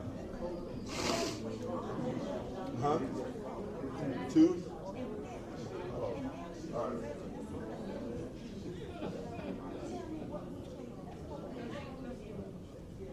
Okay, our new friends online, we have another person we'd like to interview. This person is Dennis Williams. He runs an organization called Pop's Passion. Dennis, hello, how are you doing, sir? Good morning. I'm doing well. Tell us about Pop's Passion. Yeah, Pop's Passion is a real cool organization that we actually honor our grandfathers. So So ultimately, what we focus on is faith, family, community, and that order. And so we have two things that we really try to attack. We attack those through Hazel's Heart. So we focus on K-12, the educational programming that's year round. And then we help with short-term stuff such as crisis assistance. So we go in and create stability for our students and our parents and stuff. Working with students in education because your background is in business. Sure. And so tell us just a little bit about your business background and then how that helps you to help kids who are falling in the cracks. Well, yeah, so education and my background are the same thing. Education, sales, I was in sales. Everything that anybody does in this world is sales. So the quicker we understand that, the easier we can find the common ground in education and business. So what I do is I take my history and my focus and my training and I help create focus for our organization, which then allows for us to create impact in the community. So you learned that you AAFAEA to you coming from the business world, you're now working with students who have tough challenges, a lot of crisis going on in their families. What are you learning that you're like, man, I didn't know this was happening, and have you had any success? Yeah, well, we've had tons, I think we've had tons of success, and I think our parents would say we've had tons of success, but just listening to Dr. Beasley just recently, I think we had it right. I think it's about leadership. And so I think our parents want our kids to be well, and want our kids to be well. Leadership in place in every school that allows or creates an environment where our children can succeed. So that's been the most eye-opening thing. So businesses that take off and do really well have great leadership, and businesses that fail have poor leadership. So that's probably been the most eye-opening thing I can say is that we don't have that many good leaders in public education, and we need to find a way to get more in the system. What would you say to the parents go through a crisis and their students are falling through the cracks and they're somewhat just giving up hope and they're not even engaged? What would you say to that group? Yeah, the very first thing I would say is pray, right? And use that prayer to activate whatever needs to be activated in your life, whether it's for something in your teacher's lives or your child's life or even the parents' lives. And then I would ask God for guidance. And then I would get highly engaged in my child's education. And so, like, engagement doesn't mean being down at the PTA meeting every day or being in there serving lunch or volunteering. Engagement is asking your child about what happened in their day when they come home, or set an expectation that on each and every Friday I'm going to look at your power school and I'm going to see what your assignments are, what your assignments you're doing. So I think every parent has the accessibility to do that at their house. If they don't, there's the library office and the internet where they can get on it. In 2024, everybody has cell phones, so you can use power school right there at your dinner table and be engaged with your child's education. So I heard you talk about Watching your cover. Oh, you're doing a great job. what is that program? Sure, I think what makes our good art agency unique is that we're one of the few agencies that I know of that actually focuses on the student in their entire journey. And that's their entire educational journey. And so we service kids from K through 12. Most groups will come in and they'll pick a targeted segment, whether it be teenagers or high school or they're just primary kids. And so our program works like this. You enter our program in the summertime. Our Horizon course is 6 weeks, so we have a 6-week educational program in which we use Excel as an online learning platform that engages parents and students throughout the summer. We focus on math and reading, and we're able to get the results from that program directly emailed to the parent. The parent knows exactly where their child is. If they want to log in, they can see the points in it. And it enables them to have a completely lesson in there. They give you a written explanation and then give you a video explanation of each and every one of the skill sets. So not only are we really helping the child, but we're empowering our parents to be able to educate their own children at home. And then when we move out of that program, we move into our social emotional experience. So we're just trying to take it, we get a rhythm and put it on the record. So we focus on 7th and 10th graders when we go out to the campsite. And we can walk around and we stay for a week. Stay out there on the kids and sleep on the floor.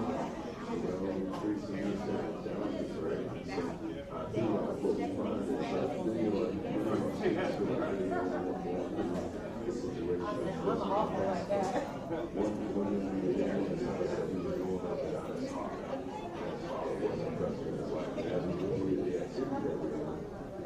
were two other boys in the same program that said the exact same thing.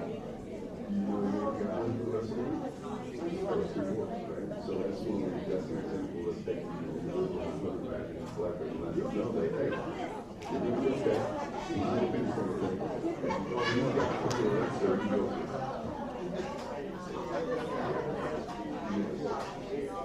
So there's some programs that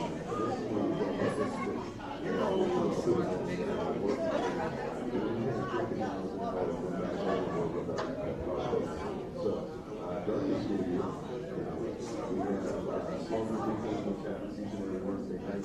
We provide more for our students who go through good for us and we try to figure out how it's applicable when they're at their house and in their school. And we run the after school program, which is offered from K through 12.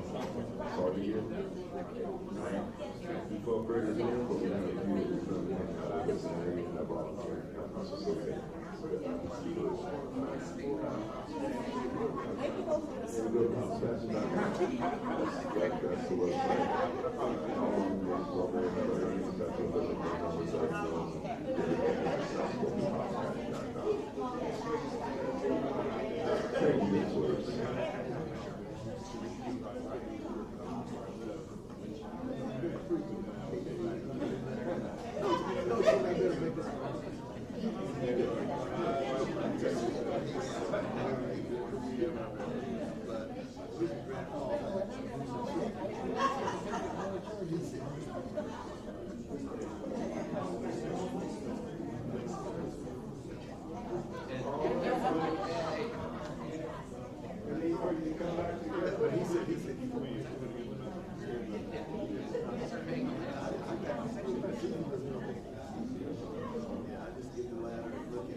Thank you for your attention. If you look at our program,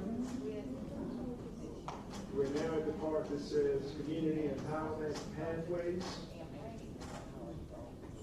This morning, you've heard us talk about types of things that we need to know about. You've heard about some examples of performance excellence. You've heard from Dr. Cheesley show us how it can actually be done, has been done, and very frankly has given us a challenge to come together, to rally, to do it all over again. This symposium is about building pillars of community support for education excellence. And now we have among us today some folks who are making it happen in the community who are, in my estimation, pillars in our community. And we want to learn what they're doing so we can help them do their work better. And especially in the church communities where we have these schools that are underperforming, so that we can be a pathway working with these agencies so that all children will perform at high levels. First of all, we're going to hear from Dr. Lenro Richardson. He's the Executive Director of Read Charlotte. He's going to talk about reading and high intense tutoring. Come on, let's show him some love.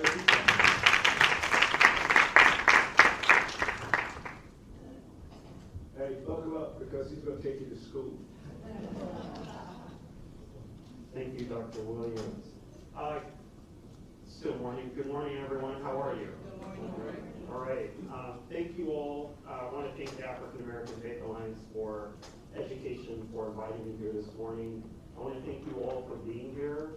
Saturday morning, you could have been anywhere in the world, as the saying goes, but you chose to be here, and I want to thank you for that. In about 15, 20 minutes I have, I want to give you a quick highlight about Read Charlotte, the work we're doing, and the opportunity that we see for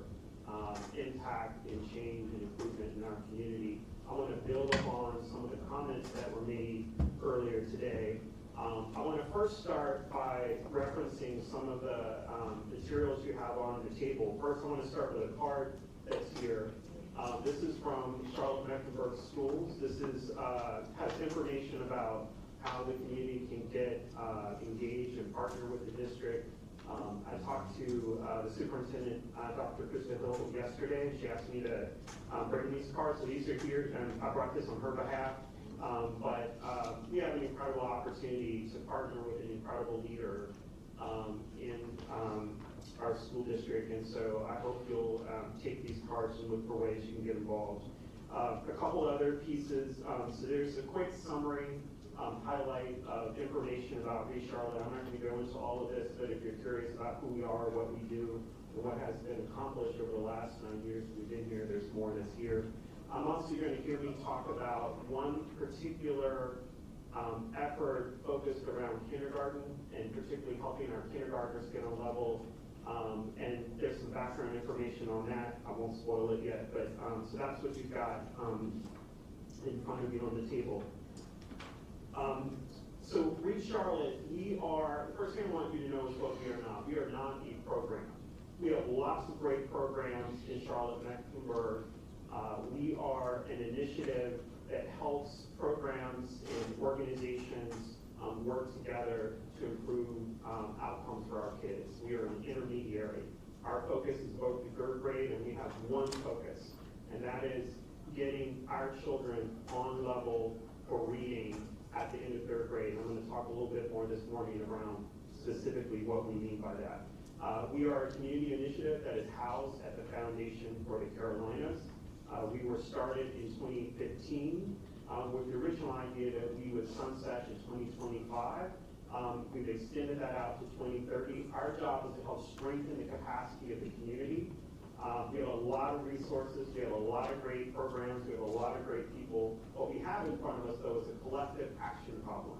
Everyone agrees that early literacy is important and matters. The challenge is how do we work together in ways, right, so that the whole is greater than the sum of the parts. And that's the job that we have. So we help bring together the educators, community partners, and families improve reading through third grade. Our work fundamentally is to look for places that if we put in effort, we can get a lot of results out. So we're constantly looking for levers and pivot points that can impact outcomes, that can move the needle at scale on early literacy. And so a lot of what we do is we read academic journals, we read research, we go deep into data. I took so many photos with Dr. Hughley shared because you all may not realize that older data is really hard to find. So I'm taking that back to our office. But today we highlight four I would say are really critical sort of levers and pivot points. The first one is word reading skills. This is really important, right? In order for children to be able to read well by the end of third grade and beyond, they have to be able to get words off the page, right? So that's one of them. The second is listening comprehension skills. And this is actually some of the newest work that's come out over the last 5 to 10 years, is the importance of building children's ability to understand what they hear so they can understand what they read with their eye. The third one is background knowledge. If you don't understand things about the world, you're not going to be able to understand it when you're reading, so we need to build our children's ability to understand about the world they're in. And then the last one, and I'm going to highlight this today, is the importance of kindergarten and kindergarten success. These are our opportunities to lean in. I'm going to go a little bit deeper on this, okay? These are the goals that the CMS Board of Education adopted in October of last year. We got one of the Board of Education members, Lenore Schiff, is here. I spoke at the where's Ms. Is she here? Maybe she stepped out to the restroom. All right, we'll recognize her. She comes back in. Ms. Schiff and her colleagues, along with the leadership of the school district, adopted these goals. This came from feedback they got from the community. They went out, they asked community, what are the priorities for our district? And I want to highlight one thing here. For us, selfishly, two out of the 4 goals are about literacy. Previously, there was not a specified goal all the way out to 8th grade. for literacy, but the community said the #1 goal for middle school is literacy, so you see that reflected up there. One of the things I want to highlight is I talked to the North Carolina Department of Public Instruction a few weeks ago. Out of 115 public school districts in the state of North Carolina, only one has publicly stated goals that are focused all the way from kindergarten through 3rd grade like this, or 8th grade actually. That's CMS. Number 2, I don't know if you all realize it, but for over a year now, the district has been publishing regularly in updates to the school board data on K-3 scores as kids are going through school. How are they doing? Transparently. That is more than any other district that I'm aware of in the state of North Carolina has been doing. So I would say in the 9 years I've been here, I've seen more transparency about what's happening before 3rd grade, which creates an opportunity for us as a community to lean in and look at what we can do to help move the needle. So this is the background, this is the context, this is the new 5-year plan that just went into effect. Okay, next slide. So how can the community help? How can we work together to push and to achieve these goals? And I would argue in some cases to go beyond. Next slide. Okay, so 3 big ideas which also correlate with the work that Read Charlotte is doing. The very first one is the focus on building children's comprehension skills. And I want to be very specific because sometimes we talk about reading, we talk about EOG, college and career ready. What we're really talking about is children's ability to comprehend what it is that they read. All right. So we've read a ton of articles, a ton of research. This is the most simple model that I can show you about what it takes to help build children's comprehension. I can't take anything more away from this. We could add more. But at the core, there are 3 big inputs. Kids need to be able to get the words off the page. They need to be able to have word reading skills. I talked about that already. They need to be able to understand when you're talking with them, having a conversation, or you're reading a book to them, to be able to understand it. That's actually an important early skill to help them with reading comprehension. And then they need to have background knowledge. They need to know about the world. They need to understand that if they are reading a passage in the EOG, this is an actual sample from North Carolina Department of Public Instruction about beavers. If you're going to read a passage and be expected to answer questions about beavers on the EOG, well, you need to know something about what a beaver is, right? You need to understand something about rivers, right? You need to understand some things about ecology, right? So it's not enough just to get the words off the page. You have to have comprehension skills, and you have to have some background knowledge to understand what you're reading. Okay. So I'm going to talk about comprehension here for a minute, because we talk a lot in our state about grade level proficient, college and career ready. I want to again break this down. If you don't remember anything else I said today, I want you to walk out here thinking that our kids need to comprehend, right? Comprehension, a big word. Let's just make this very simple. You need to be able to read on the line. You literally understand what you read. You need to be able to read in between the lines, right? To be able to make inferences. You need to be able to go beyond the lines to bring what you know to what you're reading. And what I'm just describing is what we all need to do honestly in life, because we have all this sorts of information that's coming at us all the time. And we need to be able to make sense of it. Is this true? Do I believe it? Where is it coming from? Well, this starts early. Well, when we look at the EOG, there's actually 2 levels of comprehension that our kids are assessed at. And honestly, this is what researchers describe. They talk about sort of simple or shallow comprehension or deep or high-level comprehension. So simple comprehension is I can literally understand the words that I see, and if it's stated exactly, I can understand it. That's simple comprehension. That's what it takes to get a level 3 on the EOG. And if you look at how DPI describes it, they use the word simple. Simple comprehension, simple vocabulary, simple. That's level 3. I don't know about you, but that's not good enough for us. And it's not good enough for CMS because their goal is college and career ready. What does it take to get to college and career ready? You need to have deep comprehension. You need to be able to infer. You need to be able to go beyond what is explicitly stated to understand what the ideas are. Right? That is deep comprehension. That's what it takes to get a 4 or 5 on the EOG college and career ready. That's our goal. So our goal as a community is to help our children have deep comprehension skills. This is not just about a test, although we want to see those test scores rise. This is so that they can be successful in school, and we are setting them up to be successful in life. Okay, you with me? All right, next slide.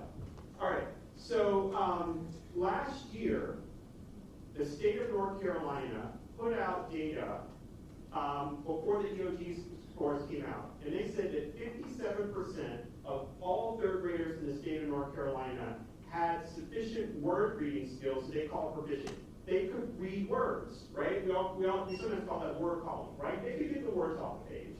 But when we looked at the comprehension skills, that same group on the EOG, 29% had that deep level of comprehension I just talked about. Another 19% had that more simple, right, or shallow level. That's 48%.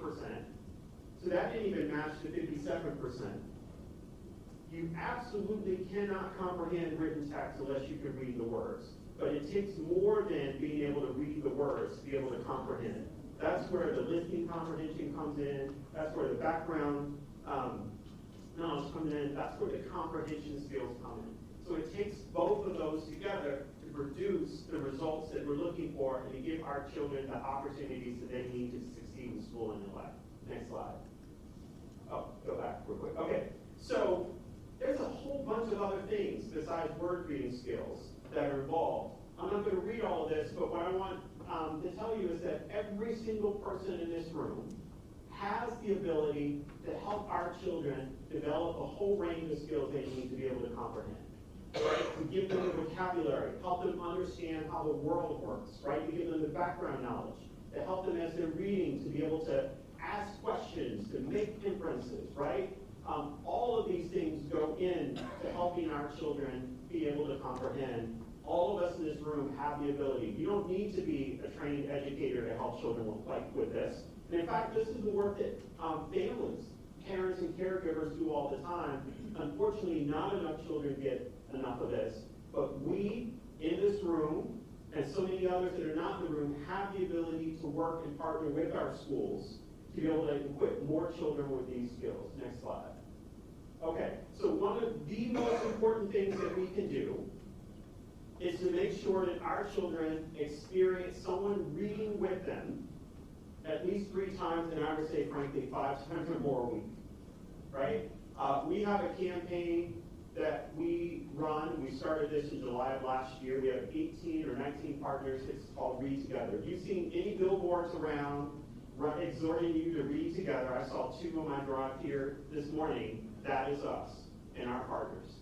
The number one thing that we can do that will equip our children, in addition to what happens in schools every day, is to make sure they experience shared reading.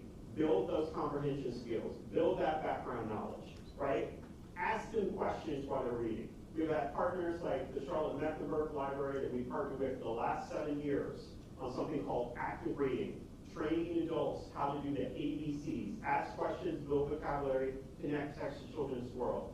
When you look at children that got a 4 or 5 on the EOG, college and career ready, I guarantee you were looking at a child that experienced lots of shared reading in their life, right? This is one of the most impactful things that we can do. Next slide. All right, kindergarten. This is a key leverage point.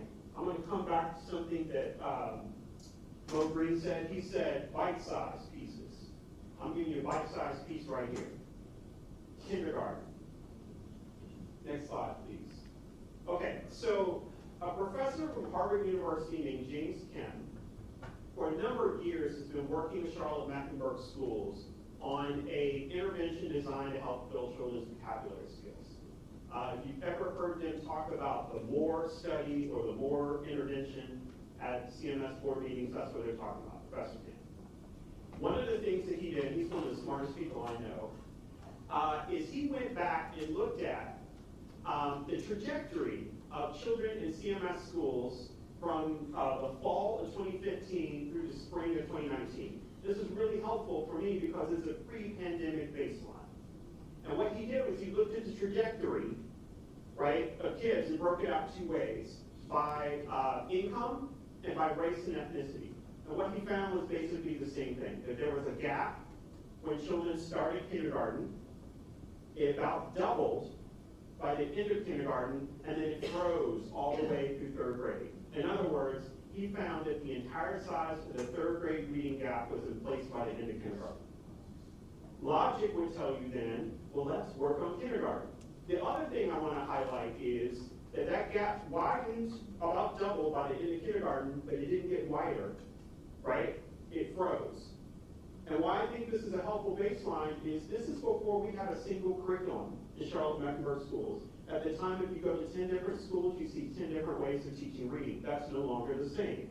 This is before we had the investments in additional pre-K, like MEC pre-K, that Commissioner Leak and her colleagues have invested in. So we have more today than we had before. So I want you to think about this as a baseline, that as we move forward, we can compare our progress against what did it look like before we made all of these investments. But this convicts us about kindergarten, and is one of the reasons why we think it's so important that we really look at how our babies are doing as they come into kindergarten and ending kindergarten and closing that gap. So, Dr. Pusely said, talked about moving in the right direction. And I couldn't agree with him more. So this was then pre-pandemic. Now I want to show you last school year. And in June, the staff at CMS, in an update to the school board on June 25th, put out some data on how K-3 scores broken out by race. And the high level here is that if you were to go and look at that report, it's online, that over the last 3 years, the last 2 years, we have been making progress every year. The numbers have been going up. And if you look inside each individual year, there's growth every year. I'm showing you kindergarten just for the last school year. And what we can see is from the fall of 23 to the spring of 24, we went up for everyone. That green line is the average. The yellow line is Black and Hispanic students. And we calculated what the number would be for Asian, white, and other students. Asian, white, Black, and Hispanic, that's almost all of the, those four groups represent almost all of the student groups in CMS. And what I want to highlight is that a couple of things. One, that gap narrowed. It didn't widen like in that other chart I just showed you. So it narrowed. And we went from, particularly for Black and Hispanic students, 35% coming in meeting grade level, like expectations, right, to 66%, almost 2/3, right? So it narrowed. I particularly want to highlight, if you look at the slope of that line between winter and spring, the middle and the end of the year, look how steep that slope is. They were working, y'all. 80%, we calculate 80% of Black and Hispanic students in CMS are in Title I schools. And for white and Asian students, it's the reverse, 80% in non-Title I schools. So this is our Title I schools working their butts off. And it is really hard to do this in the second half of the year. But I have one more thing to say. So 88% white and Asian, that's our calculation, not official CMS data. So don't be mad at me if we got a little bit off. 66% Black and Hispanic. If we had gotten 1,500 more, 1,500 more Black and Hispanic students to on level by the end of the year, we would have completely closed that gap. 1,500.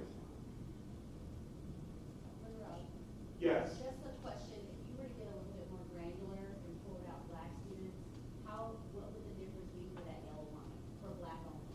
That's a great question. I wish I had access to that. I've wondered about that too.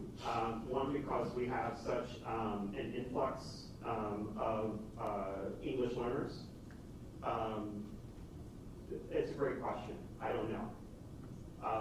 But I would tell you that growth is meaningful. Regardless, and these are real numbers. This is a tailwind. So as Dr. Pusey said, it's moving in the right direction. But we could close that gap with 1,500 more students at level. And the thing I like to tell people with kindergarten, it will never get easier. The other thing I want to highlight is if you actually look at what it took to get on level, the bar kept rising the whole year. So not only did they make growth, but they made growth in growing kids as the bar to be on level kept increasing during the year. That is progress. That is Dr. Hill's first year as superintendent, and that's why I am more optimistic than at any time in the 9 years I've been executive director of Reach Charlotte. But we got to lean in. So in the fall of 2022, our team looked at where were the opportunities to sort of lean in. And one area, because we had those data, was to look at kindergarten. And when we looked around at tutoring for kindergarten, we didn't see as much focus on kindergarten as we need. We have great groups like Augustine Literacy Project. They start in first grade. We have great programs like Helping Education and Helping Reading Fluency. They start in first grade. And while we have after-school programs and out-of-school programs that include kindergartners, we felt there was an opportunity to really focus on kindergarten. So I have some former teachers on my staff, next slide, and what we did was look around the entire world to look for what we could find to be effective, and we looked at how they taught phonics in the UK, in Britain, where we felt there was a lot of evidence, and we built a resource for community groups like churches to be able to empower community groups to be able to work with kindergartners and to be able to help move the needle on their basic word reading skills. So that's what we call this program called Queen City Readers. There is information on the tables about it. We are not direct service. We help organizations that work with kids and families. So and there's information on here like this might be right for your group if. We work and empower organizations to work with kids and families. And so if you're interested, we have information here as well as contact information. This works. I've seen it work. We can move the needle in a semester, right, for kids. So kindergarten, big opportunity. Next slide. I want to build on something Mo Reed said. He talked a lot about schools that succeed. School level results add up to district level change. If you think about the goals, if you think about the plan that Dr. Pusey talked about, that happens school by school. If you go back to the idea of bite size, you don't have to go in and change the entire district.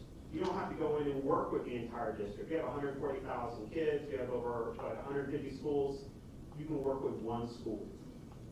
Because change happens school by school, child by child, classroom by classroom, school by school.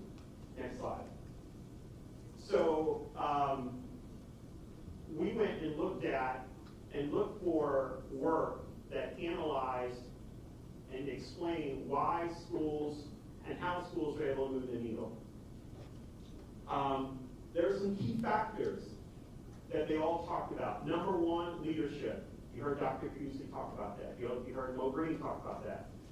Strong leadership and strong internal systems. Number one, explanation. When you talk about systems, how school organized, school culture, right? Environment, that's a system that's being built. Student instruction, a system around that. Relationships, how the adults in the building relate to each other and to parents and others outside the building, right? That is within the locus of control of Dr. Hill and her team.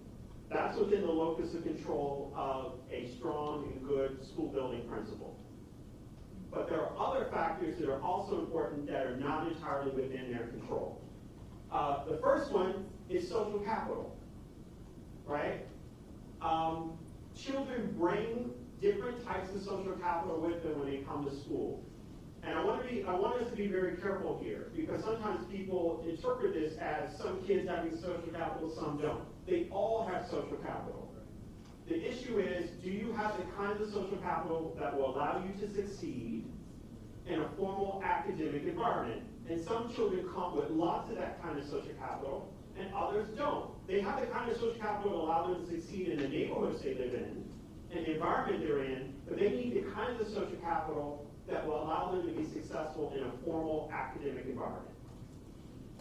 And every child needs extra help, right? Because we have all these private tutoring companies in Charlotte, right? In the north and in the south. They're not there for altruism. This is not charity. It's because there's a market. They need help. And there are families that can afford to pay for it. But there are other families whose kids need help and they can't afford to pay for it, right? That's where we need these nonprofit programs and what churches can do to help provide the additional social capital. That kind of social capital is strongly related to socioeconomic status. And when you think about Title I schools in particular, this isn't just about poverty, it's about concentrated poverty. And it's about the challenge when you have so many kids that need so much help, and there's not enough time, not enough people, not enough space, not enough seats. We all need to lean in. And that takes us to the last bullet. That's the system of extra supports, right? It's how you come together and provide the additional social capital to help children be able to succeed in a formal academic environment. But this fourth system is the hardest one for principals to manage, right? Right? Every single principal I talk to, every single academic leader says, yes. I talked to a principal up north about this 2 months ago. He said, I have all these people coming to me with these ideas. How can I help? There's not enough time for them to manage it all. So what can we do? Bite-size. Help our schools build the systems of extra support, right? We got to go beyond looking at just what my program can do, but how do I create a table where we're all talking together? Because too often, even when we talk with our partners that mean well, they don't even know the other partners that are in the building. We need to know what each other is doing, and we need to create a system of continuous improvement. We need to align classroom, community, and home. That's our opportunity. But that takes the L word that Dr. Pusey talked about, leadership. And he was not just talking about school district leadership, school building leadership, he's talking about community leadership. We all have the ability to be leaders, but that's what our schools need. They need us to help build that system of extra support. My last slide. Houses of faith, churches, faith-based organizations are uniquely positioned to help, to lead the charge. What you see on this map here, this is a map we did last year. All those orange dots are CMS elementary K-8 schools. All those blue dots, churches and other houses of faith. You can't throw a stone in Charlotte-Mecklenburg without hitting a church, right? The potential's right here. Dr. Gill and I talked about this last fall. We have all the ingredients in Charlotte-Mecklenburg, right, to create the transformation that Dr. Pusey was talking about. But we've got to work together. We have a collective action problem. And yes, it can seem overwhelming if you're looking at a district of over 150 kids, 150 schools, 140,000 kids. But when you start to think about the school that's down the block, right? District level change happens school by school from school level results. Our houses of faith know how to run organized programs, organized people, organized adults, organized kids, right? We have the potential, right? So change is within our reach. And I'm so grateful for all of you that are here today. I'm grateful for the African American Faith Alliance for Education's commitment to education and improvement. I'm so grateful for our partners in Charlotte-Mecklenburg that do this incredible work every day. We can do this. We have an incredible opportunity with Dr. Hill, her leadership, the school board. They've got a clear plan, goal clear as I've seen in 9 years. We've got to work together and push to make it happen. And I hope that all of you will leave today committed, right? Find a school, right? But don't just go by yourself. Find other people. Help create the table, because the schools is too hard for them to do this by themselves. All right, thank you. That is simply amazing. He is a tremendous gift to the community. As we continue this discussion about how to make it happen, we're going to talk about how churches that are close to schools can begin to work on some high priority issues so that we can move the needle in the right direction. Now, parents are another pillar within our community. They may be the most important group for moving education forward. I don't know how to get them more engaged and involved. But I believe the answers are in this room. I believe if we have an honest conversation about everybody doing something, that we'll do better than we're doing now. And you have heard today the urgency around doing something. So that's why I'm so excited today that Connie Camps is here to talk to us about parental engagement. She's a former PTS president. Let's show her some love as she comes now. Thank you, Pastor Williams. Well, honestly, I think Pastor Williams just summed up my whole talk. First and foremost, I always appreciate working with the African American Alliance group, because I truly believe that in order to extend and get to where we need to be in family engagement is just what he has said repeatedly here today. We have to have hard conversations. We have to have conversations where we are able to agree to disagree, but continue to do the work that is necessary for our students and for student achievement. With that being said, let's talk about who am I. So he's already told you I am a Charlotte native. I am a proud CMS graduate as well. Go Eagles. I have 3 amazing children who have also gone through CMS and 2 grandchildren who will be starting in CMS. I have served as the past PTA president for Charlotte-Mecklenburg Council here, overseeing 122 PTAs, and 3 terms on the North Carolina PTA Board of Directors, and served on the governance committee for National PTA. If you know anything about PTA, their work is truly around advocacy for children. They always like to say, if you read, they pride themselves on the sharing the book that Beyond the Bake Sale, because the misconception is always that PTOs, all we're there is to be able to fundraise and get money that is not available. And while that we know fundraising and getting funds are important, because it should move the purpose and the mission of what we're doing for children. But they are not just the bake sale. They're not there just to get money or the fundraising aspect of schools. So I always like to put that plug in that they're their largest, oldest advocacy group, and that is why I love working and the work that I've done with PTA. But forget about who I am, because everything is so funny, because as I thought about what would be my talking points and what would I say, it's just been so enlightening and refreshing to sit back and listen to everybody who has come before me, because I really believe that it's not about who we are, it's about who are you? Who's in the room with us? Who's serving with us? How are we getting to know them, and how are we being really intentional about connecting with them? So how do we get to know the people who we're serving? How do we see them? How do we help them to see themselves as fitting in? And more importantly, what's their superpower and their strength? Because every parent, every person, community leader has a superpower, and they definitely have a strength.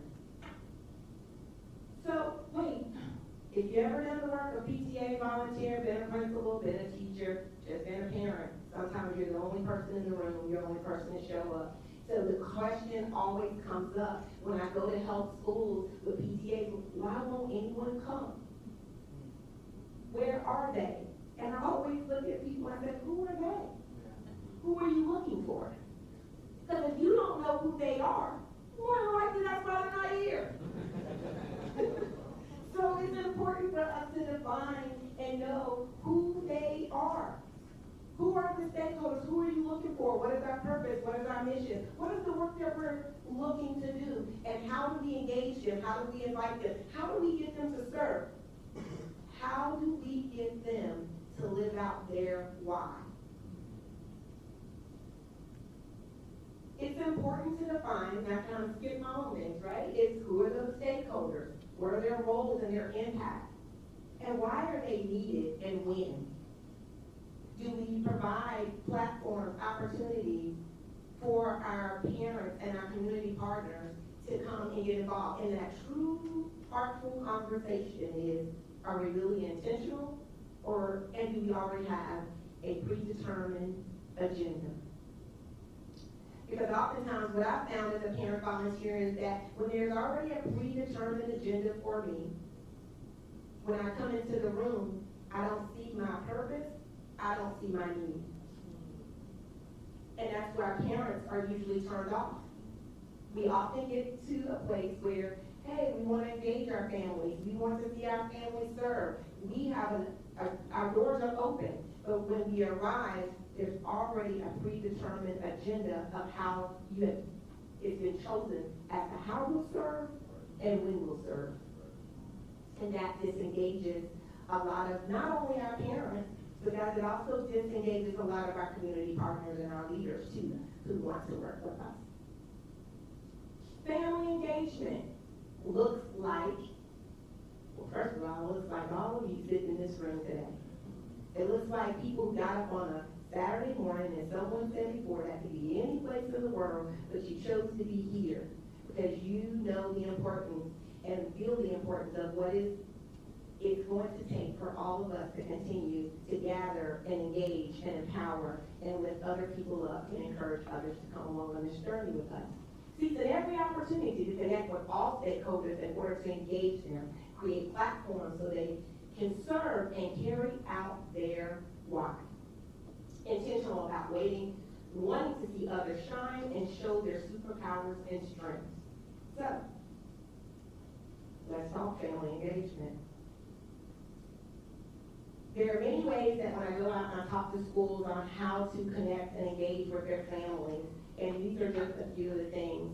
And I know that many of you sitting in this room already know this, but I want to be sure to reiterate it so that you'll go out and you'll talk to other people and let them know. Join their school improvement teams, join the parent leadership groups in their schools. And if there's not one, let's start one. Attend principal chats, teacher conferences, school activities. Attend school board meetings and learn who is representing your interests and your child's interests. Open doors that are shut by asking questions and being willing to become a part of the solution. So when I talk to parents, I often say, they'll say, well, they wouldn't let me. Well, there's a lot of great things that I've learned here today. And if I go back to where I take my own advice and what I'm sharing with you, and it says, get to know who's in the room. I just want to do a little bit of recap that I sat over there, and I don't know about you, but I was learning who was in the room. How are we going to connect? How are we going to engage? I start with my next North Carolina superintendent. You didn't ask me like Pastor Williams said, but yeah.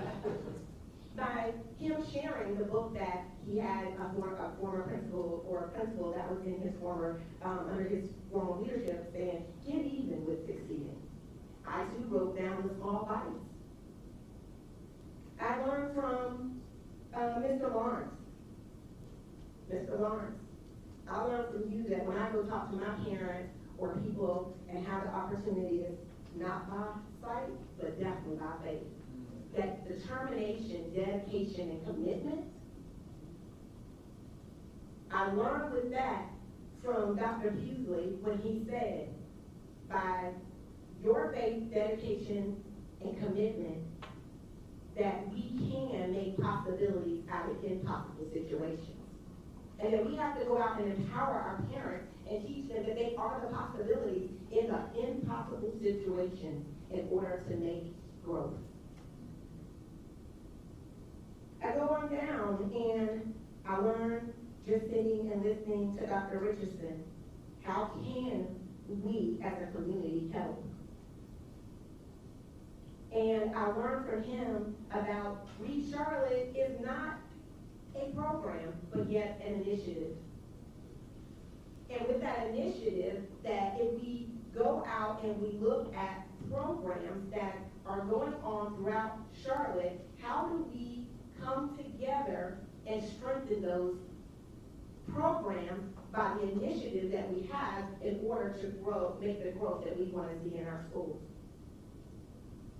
I want to thank again the African American Faith Alliance, because what I've learned from them and the work that I continue to do with them is they are continuously being intentional about pulling all of us together and building these strong pillars that are going to sustain, uplift, hold, and strengthen our schools. Thank you for my time and being able to share with you, and please know that I'm always happy to come and support the schools in your school community anytime. Speak to your parents. I love to talk to them about how to engage their parents. Again, fundraising and funding is important to a lot of our schools, but I will only have those discussions around what are you going to do with the funds when you get them. Thank you guys so much. Absolutely incredible. Something is happening today at this symposium, and something good is happening, and I'm excited about our future together. How many of you know about the United Way of Greater Charlotte? Anybody? How many of you are familiar with their work? Please pay attention to this next presenter. She is a dear friend. She is Dr. Catherine Sellers. She has been working with the United Way for some time. Many of you probably know the name Laura Clark. She just recently got promoted to the Foundation for the Carolinas, and we have interim leadership now. And we're doing a national search, as we should. But I'm telling you, I hope we do not overlook this lady who's coming up here now to make this presentation. So let's show her some love as she comes.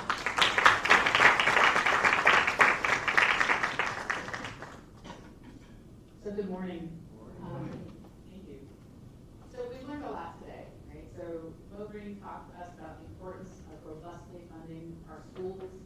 We desperately need to raise teacher salaries so we can have the highest quality educators in the classroom. And we need to advocate with groups like this for policies that create more inclusive and diverse learning environments. Because we can't, as Monroe said, continue to concentrate poverty and bring that poverty to school. We've also talked a lot, and Monroe gave you a really nice starting point, right?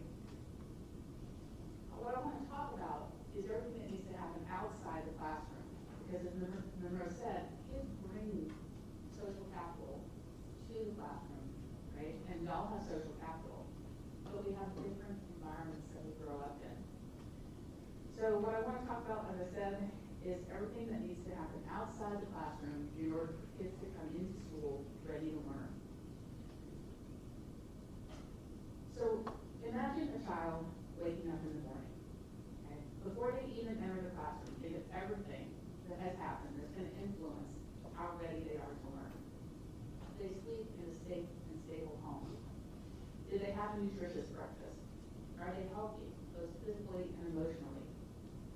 Well, they are if their caregivers are equipped to provide that stable housing, equipped to provide that warm breakfast, can give them access to health care, and any parent knows this, if they have the time and attention they needed to ensure that that child or reluctant teen made it out the door and to school on time. Let's talk for a minute about those caregivers, the parents, grandparents, guardians who are their child's first educator, and the most influential teachers often in a children's life. Children need so much from their caregivers, but caregivers can only give what they themselves have received. For a caregiver to provide emotional support and physical security, they need to have emotional support and physical security themselves. So I think we have a lot of mothers in the room, right? Remember what it was to be pregnant in those early days. If you knew that everything you did would affect your unborn child, everything you ate, how much exercise you got, what you did or didn't drink, all of those things. When I was pregnant, I had the luxury of ready access to health care. to help me learn and navigate all of those things and choices I needed to make. In my second pregnancy, that luxury of access to healthcare became a necessity because I learned quickly that I had a high-risk pregnancy and that my unborn child had a heart defect that would need to be addressed at birth. Healthcare is a necessity. So what happens if you don't have, if your mother, a new mother, doesn't have that same privilege? Without proper prenatal care, she may miss critical screenings and fail to detect developmental issues. She may fail to receive nutritional advice and be left unaware of the potential complications that could affect her and her baby's development. And the consequences can be severe, ranging from low birth weight and preterm birth to long-term cognitive and physical challenges for the child. And these early setbacks create a ripple effect, hindering the child's ability to thrive in classroom and in life. And these are hardly hypotheticals. In Charlotte-Mecklenburg, disparities in maternal and child health are stark and troubling.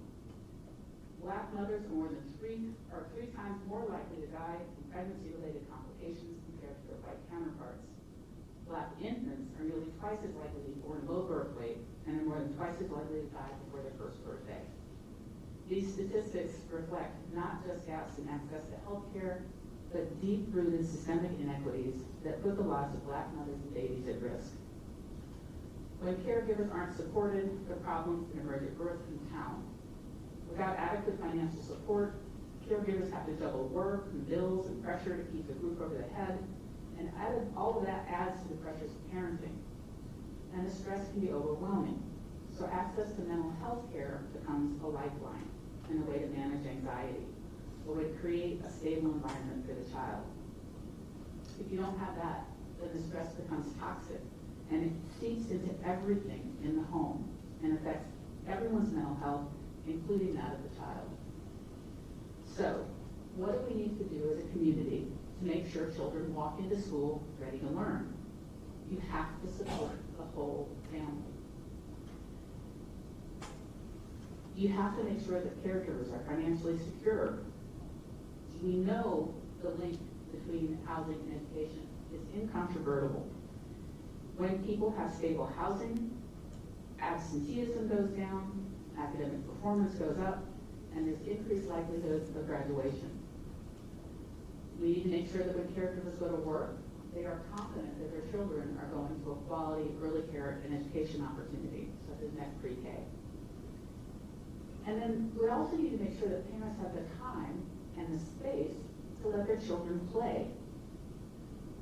They need to live in neighborhoods that encourage, that have open green space where children can go and play and explore.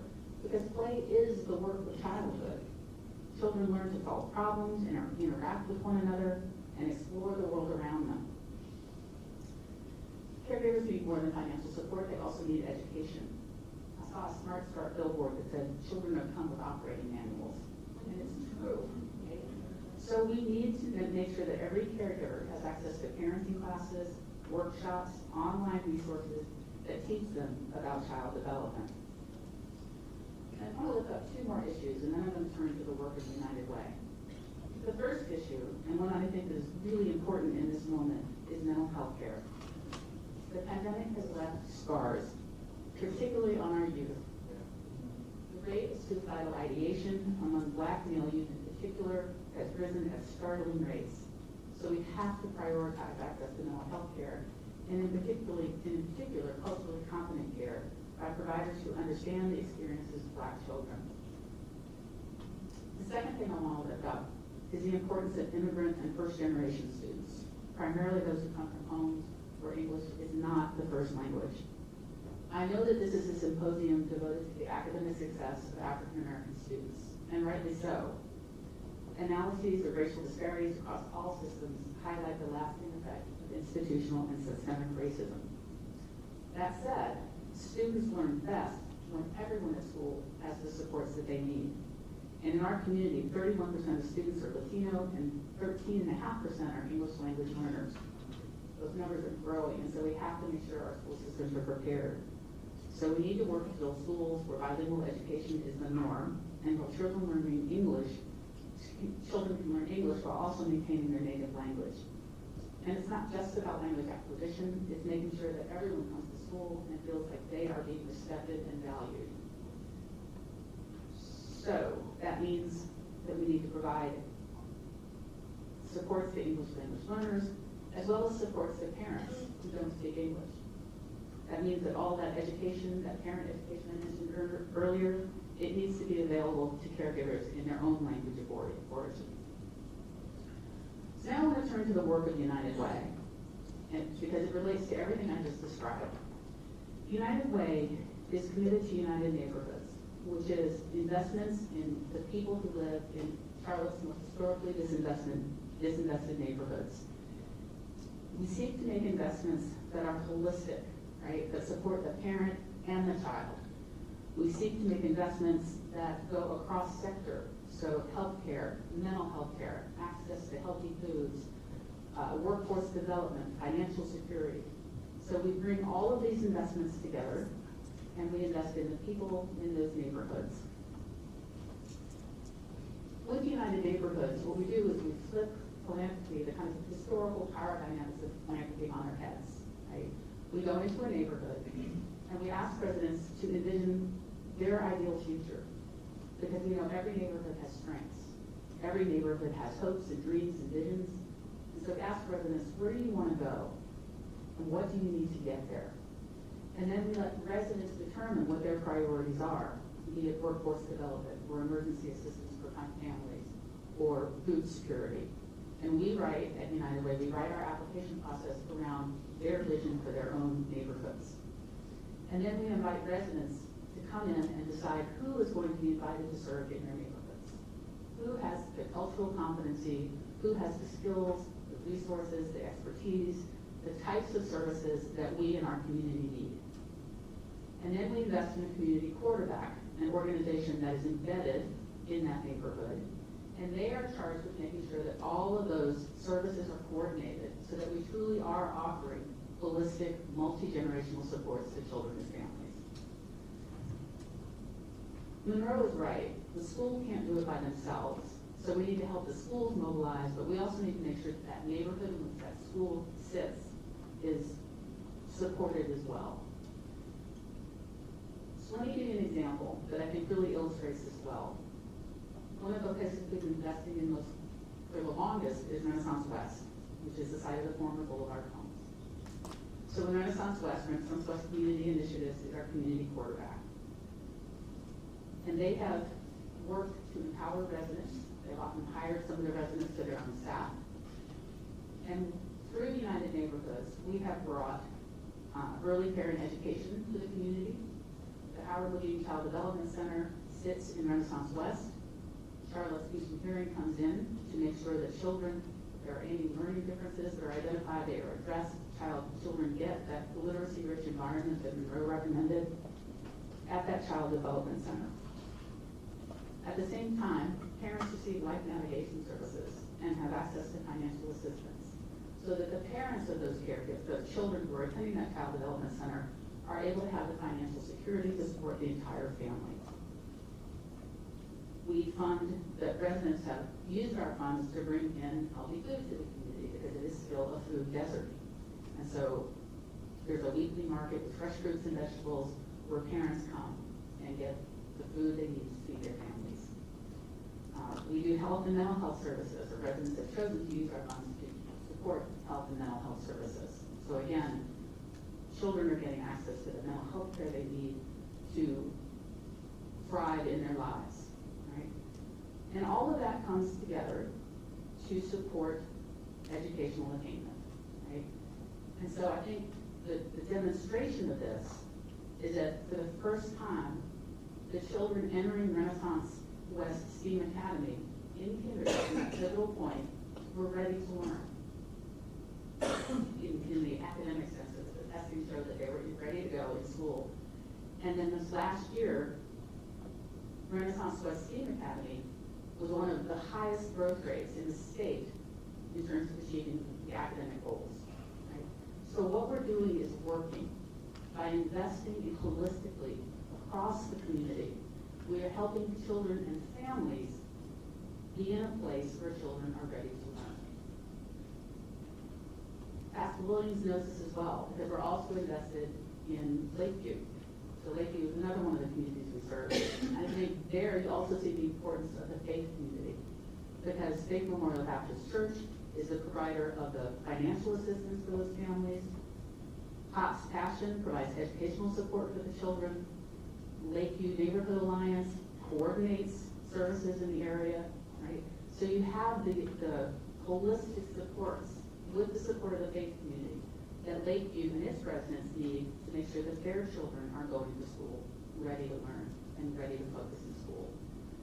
So that, broadly speaking, is the work of United Way through United Neighborhoods. It is holistic, multi-generational investment in the people in a specific place so that they have all of the things that need to happen outside of school so that children are ready to learn and take the burden off of the school to do all of the social work that they've been asked to do.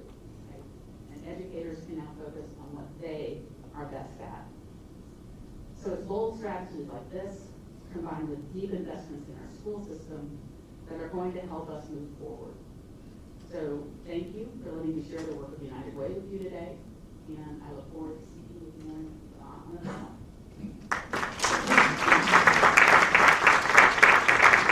Thank you so much, Dr. Sellers. Help us in this community support the work of the United Way. When we support the work of the United Way, we're supporting our own families, our own communities. We'll end up with stronger families, sending stronger students to school, and we will get the type of results that we want. Let me take just a couple of minutes and do something, and then we're going to take a break, and we're going to wrap it up, and we're going to talk about what we can do to move the needle in the right direction. I saw, she may be gone again, Lenora Shipp. Is she gone again? Lord have mercy. That's a ship passing through the night. I want to make sure we recognize her, but she keeps stepping out. But also, there's somebody else I wanted to recognize. Yesterday, at a luncheon in Winston-Salem, gathered all of the African-American elected officials throughout the whole state. And I had never been to a meeting like that before, but I went and I was impressed with seeing who was there, and I saw the first African-American female auditor of the state. She was a speaker. She did a tremendous job. And I saw county commissioners and city officials all throughout this particular state of North Carolina. I couldn't be more proud to be a member of North Carolina. And you know, that song that said, I like calling North Carolina home. Yesterday, I liked calling North Carolina home when I saw what was happening at this banquet. But at the banquet, they gave an honor to one of our very own. The highest honor that group gives is the Frederick Douglass Award. And guess who received that from among us? None other than the county commissioner from the most powerful district in Mecklenburg County, District Number 2.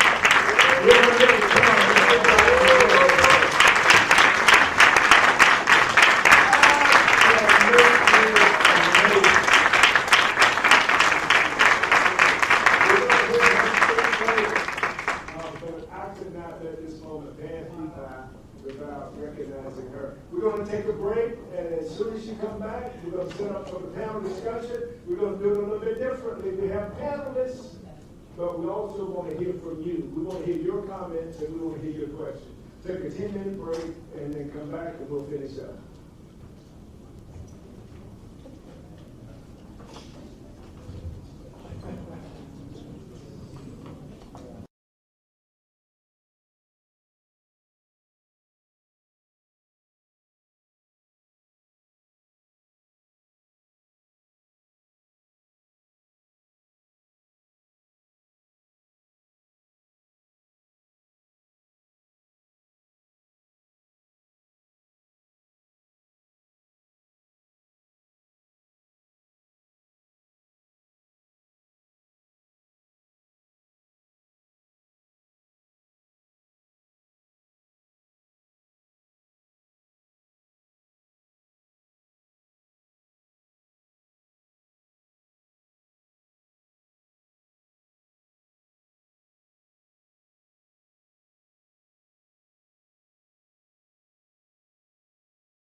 in due season if we faint not.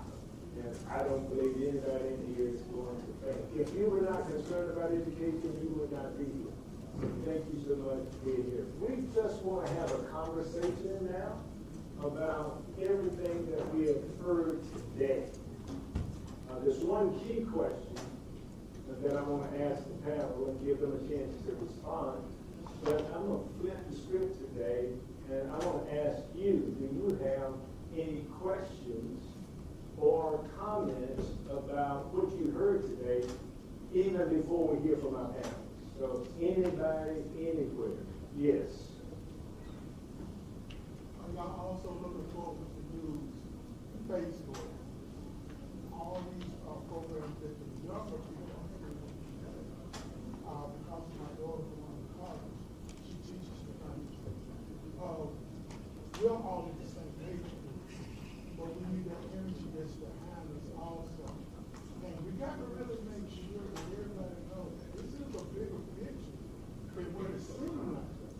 Because if they take away public education, I can't even remember. Any school that has its own collective can reject anybody, no matter what color they are.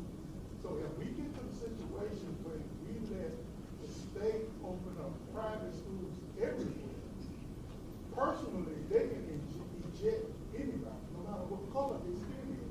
What that means, Reverend Susan, then they can deny you further education. Okay, as I understand the question was around the use of technology. Yes, sir. To get the word out to people, so Younger generation. the answer would be yes. And it is important that we use platforms that they're familiar with so that everybody is talking and communicating. All right, anybody else comment or question based on what you've heard so far today? I don't have a question, I have a concern. Yes. How do we ask the community and the churches to open their doors other than on Sunday morning for children and families to come in to be helped more than what we do? I drive through the community and the doors on the churches are closed on Monday, Tuesday. Wednesday, they may have prayer meetings. Thursday, nobody's there. Friday, trying to get ready for Sunday. Saturday come and they get their clothes right. And Sunday, they preach us to heaven. And once we come from heaven, that's where we stay home all week. So how do we entice the community to be able to come into the church or our facility with our children and teach them how to read, write, and do arithmetic, and to teach them how to say yes sir and no sir, and teach them how not to come to church dressed like they're going to a nightclub. See, I don't join them, I join the church. And when they join the church, they have to do what we do. Now maybe I got it wrong, I don't know. But I love you and I want us to do what we can to save our community. Young black boys are killing each other and babies like it's nothing. Don't value life anymore. So please help us to change that thought process because they're valuable. And if we don't let them stop killing each other, we will not have a bloodline. Am I right? Absolutely. Well, then talk to me.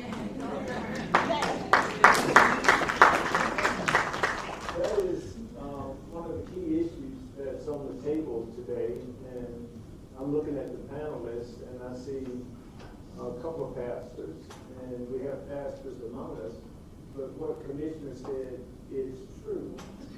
Say that again now. Could be about more than just coming together to worship on Sunday. And so there are many churches, and our facilitator for this discussion today, Dr. Ricky Woods, is here, and he's been doing some great work for a number of years at First Baptist West, and his doors are open year-round. At Faith Memorial Missionary Baptist Church, our doors are open year-round. And so think about this, envision this if you can. Churches in communities where there are underperforming schools, but the schools working with the school system and in conjunction with other pillars that are in the community, all pulling in the same direction with the doors open year-round, providing educational support to those children. Now, when we get there as a community, we will be where we need to be, and we will see the needle move in the right direction. That's a part of our vision as the Faith Alliance. We want to start a network of churches that will help ignite students' purpose for life and help them connect with their gifts that they've been given to Almighty God. Because we believe that every child has what we call all in them. And when they recognize that and appreciate all in others, and then practice critical thinking skills together to solve problems, then all groups move forward. So Commissioner Leak is absolutely right. She just tossed me a softball to hit a home run, because that's exactly what we need to do, and that's what I hope we're able to do when we leave. That the churches will open their doors, and all of these professionals can come in and equip us where we need help, so that we can help our children and create better communities, one child, one family at a time. So I'm going to pause now and let Dr. Woods come and take over as our facilitator. Come on, let's give him a round of applause. I apologize for my delay. I had us starting at 12:15.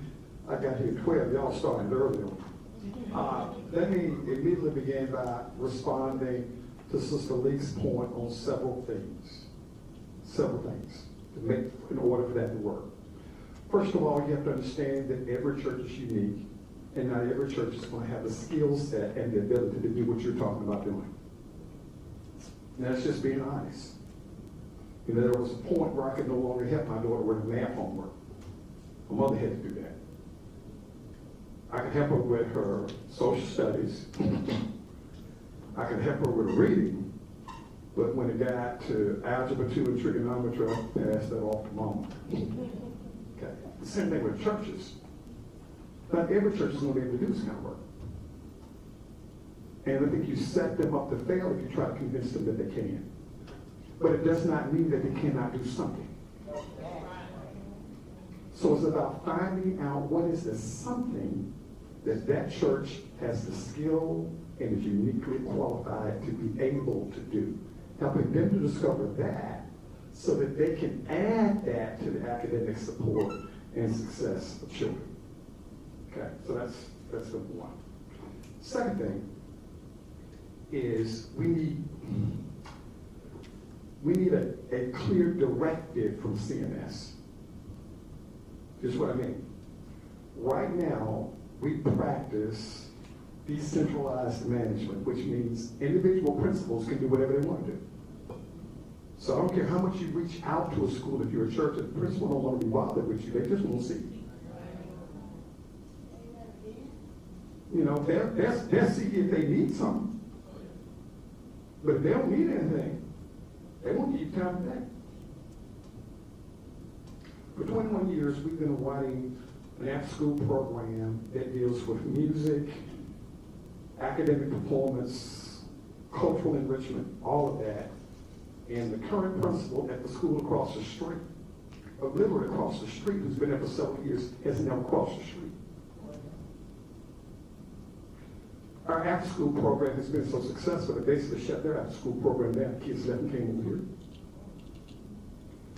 But if CMS would have given a specific directive to say to that principal, you have to collaborate with this church in this work because they're supporting our students, rather than leaving it up to that individual, we could have a different outcome rather than one that's antagonistic.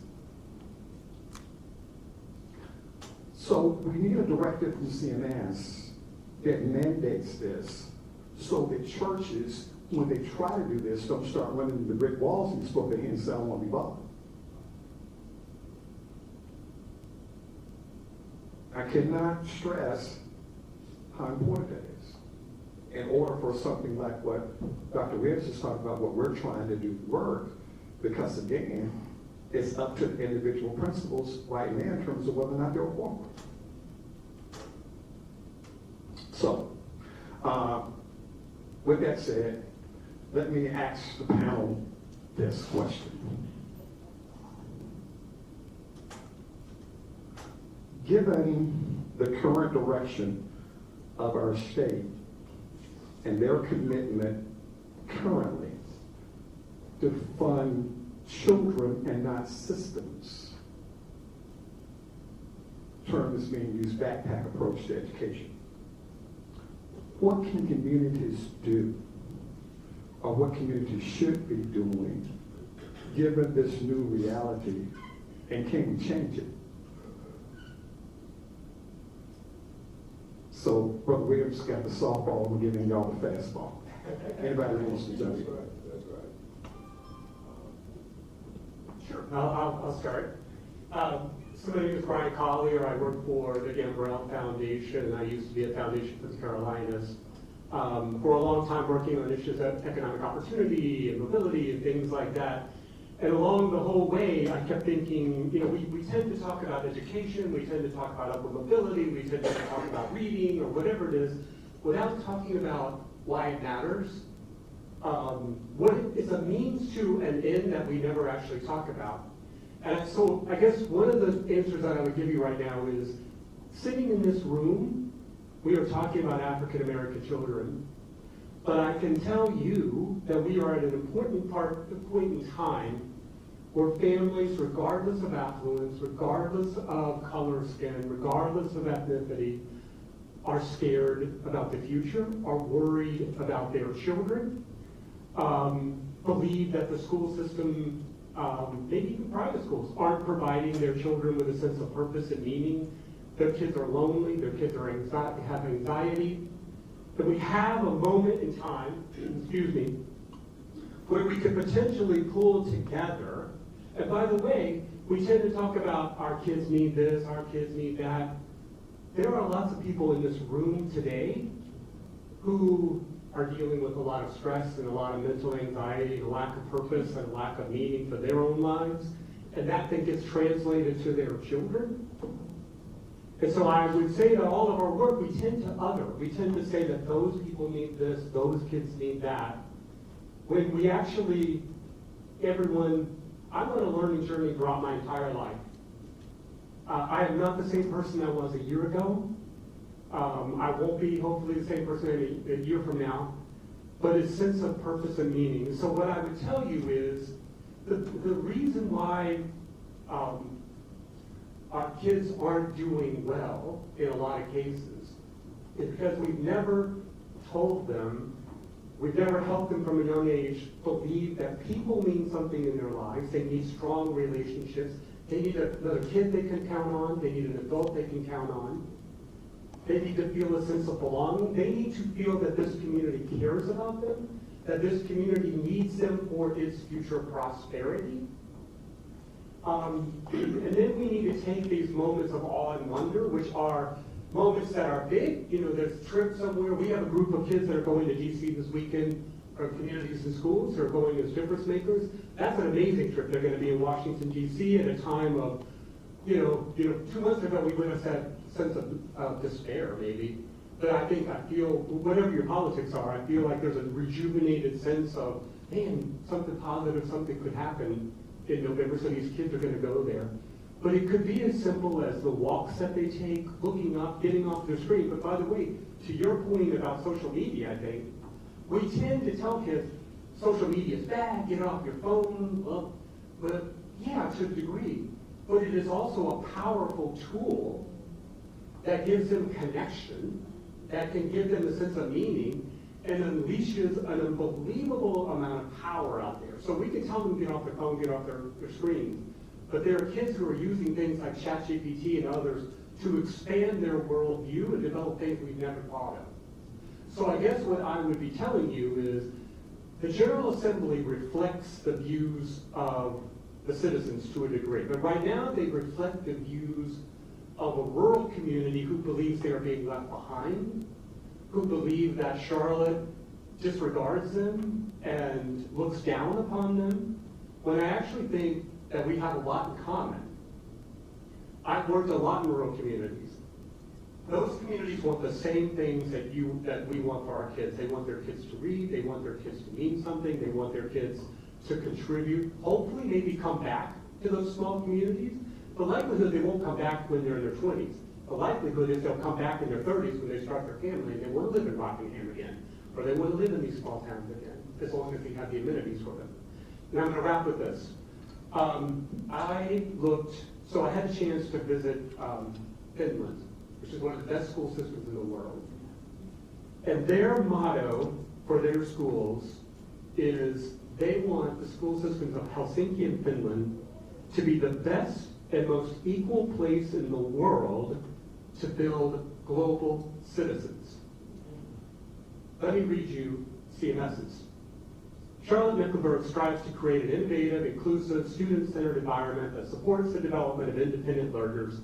In addition, CMS leads the community in educational excellence, inspiring intellectual curiosity, creativity, and achievement so that all students reach their potential. Nowhere in there says we want to be the best of anything. Nowhere in there says that we want to create kids who go out and kill it entrepreneurially, or are leaders, or whatever. Nowhere in there is an aspirational or inspirational statement about we believe in you, and we're going to give you the tools to go out and at least try to be what you want to be in your life and whatever your big dreams are. So my response back is, one, we have to make rural communities feel like they are part of this with us, and that we care about them. We love them just as much as we love the residents of Mecklenburg. And then two, that we have to teach our kids from an early age about the value of having relationships, having a sense of awe and wonder about the world, having big dreams, and that they can accomplish it. We believe in them. And then lastly, we have to stop believing that this is about the kids and that we don't have a stake in this outcome ourselves. All of us in this room can grow. So.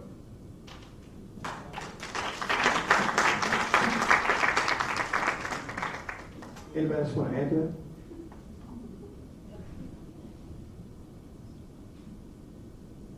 I think the only thing, yes, what it sparks for me is the importance of mobilizing across difference and advocacy, right? And so the shorter answer is go vote, right?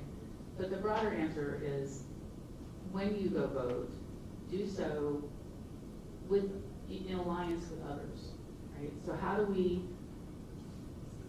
mobilize a coalition, educate a coalition around the real threat to public education?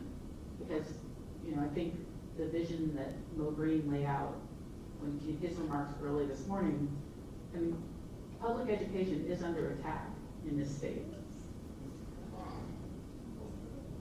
That is true, across the country. So public education is under attack, and undermining public education serves no one, in rural communities, in urban communities. So there's a real opportunity to build a coalition that looks different than our typical coalitions. And so that would be my supplemental answer, is that we have to find alliances in unusual places to beat back the threat to public education. Let me just say this also, that public education is under attack. And part of the reason I believe it's under attack is because we have been underperforming for so many years. So think about a parent who's forced to send their child to a school that's underperforming year after year after year after year, and all you hear are more promises that keep being broken. Now, that part of the equation we have to own as a school system, because if CMS was doing a great job with all kids, it would not be an issue. Nobody's going to turn down a quality free education to go pay for an education somewhere else. Or you're not going to have people trying to strategize with the state about how do we get the money to follow the kid rather than go to the school system. So part of the problem we really have to own. And the other thing that I understand is that really the leadership at the school system, whoever the leader is, ought to be implementing the values of the community. And we have seen time and time again token strategies. We're doing a survey, somebody do a survey, somebody do some talk, but then come run back and say, we've heard from the community, and these are the things that I've heard from the community that we need to be about. And where I come from, I see a gap between what's being said and what the people I talk to are saying. And so I think we got to do some work there too. The school system has responsibilities. The school board has responsibility to really guide the superintendent and the staff in the work that they do. But at the same time, we got to be real about the issues. But we really have an opportunity in Charlotte like I haven't seen before in recent years. And the solutions are in this room, and I'm hopeful about a better future. But let's not be afraid to tell the truth and accept accountability from where maybe we have responsibility for the situation that we find ourselves in. Can I add to that? My name is Omani Fisher. I work with City Dive, which is a community development organization. I also am a board member for the Faith Alliance. We do have a responsibility as a community. We can point the fingers at our educators in our school system, but a lot of times our children are coming to school reflecting what they see at home. And so when we talk about the churches, which are so vast in our community, the churches want to do it. And as a pastor, I've seen churches do it. Matter of fact, we've done it with financial support from other entities that we could open our doors. You have a lot of churches, especially in the African American community, that's so very important, so very influential and impactful, but they don't have the resources to open their doors. So when we talk about building alliances, we have to fund those churches so we can build an alliance. They want to do this. They want to hire members. They want to hire community leaders to come in to influence our children, but a lot of times the funding never gets to these churches that can influence and help the school system. So it's on us, but we need to build that alliance. We need to build that collaborative effort. And we need to garner those funds where we can do that we can build a better education system.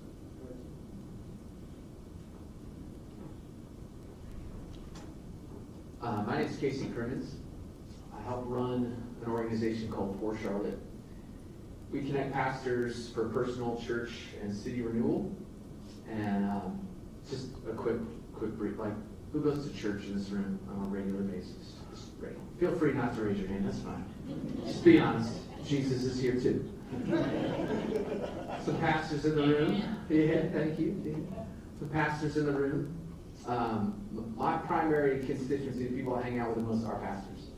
So when you talk about councilwoman, pastors, and opening doors, shutting doors, I sit with these men and women on a pretty regular basis from across our city. Our network has about 452 churches from across our city, from Lake Norman to Fort Mill, east of West Charlotte, southeast, all the way down to Union County. And it's an interesting season that we find ourselves in. Because at the end of the day, there might be 1,156 churches in Mecklenburg County, local churches, but there's actually only one church. And this is a tough metanoia moment for people to go through, a mind-blowing moment. And this is my rally cry on a pretty regular basis. So if I start yelling, don't be scared. We're one church. The problem is we don't function like that. And I can only come from my lens and lane, which is my whole job is just to introduce pastors to be friends. I'm like, what would our city look like if our pastors were just friends with each other? You don't do best friends, you just gotta know each other. Okay, so I run around the city and I have lunches and coffees and many of the pastors in this room, breakfasts, hangouts, is just asking the question, like, who do you know? Check the last 20 text messages to your pastor friends. Do they all look like you? Are they all in your denomination? Are they all just from your part of town? Because if so, you're missing out on something. Because what we need is a different operating system of the church. And that, if I could just say, that I feel like is my call for the next however many years God keeps me in the city, is to change the operating system of the church. Because the historic operating system of the church is very divisive, very divided, very competitive, and driven by a lot of consumerism. And that operating system has got us where we are. If that does not change, none of this will change. You can have the greatest program, you can have the greatest initiative in the world, but if it doesn't make it into the hand and the heart and the mind of that senior pastor, it ain't going nowhere. And what makes a pastor decide to do something? Well, they have to trust that this thing that they're doing is actually going to have an impact. And so they need it delivered to them through an entity, an organization, a person, a denomination that says, hey, we think this thing's going to work. And until we build that trust, until we build that equity across our city, across our churches, across our pastors, again, we can have the greatest systems in the world, the greatest processes in the world, the greatest programs in the world. It ain't going nowhere until a pastor says, I'll do it, and then the people follow. So at this point, I think the future state for us in the city is to get our heads up a little bit, to recapture a narrative that's different than where we've come from, and to create a new operating system, where new apps on the operating. I mean, look at your phone. Your phone's an operating system, right? You carry this thing around. It's an operating system, and if it works well, it means when you download an app, that app's going to work. The problem is we have a lot of apps in our city, but our operating system, from my seat, it is a little fragmented, a little broken. So we're working on that. So you can pray for us.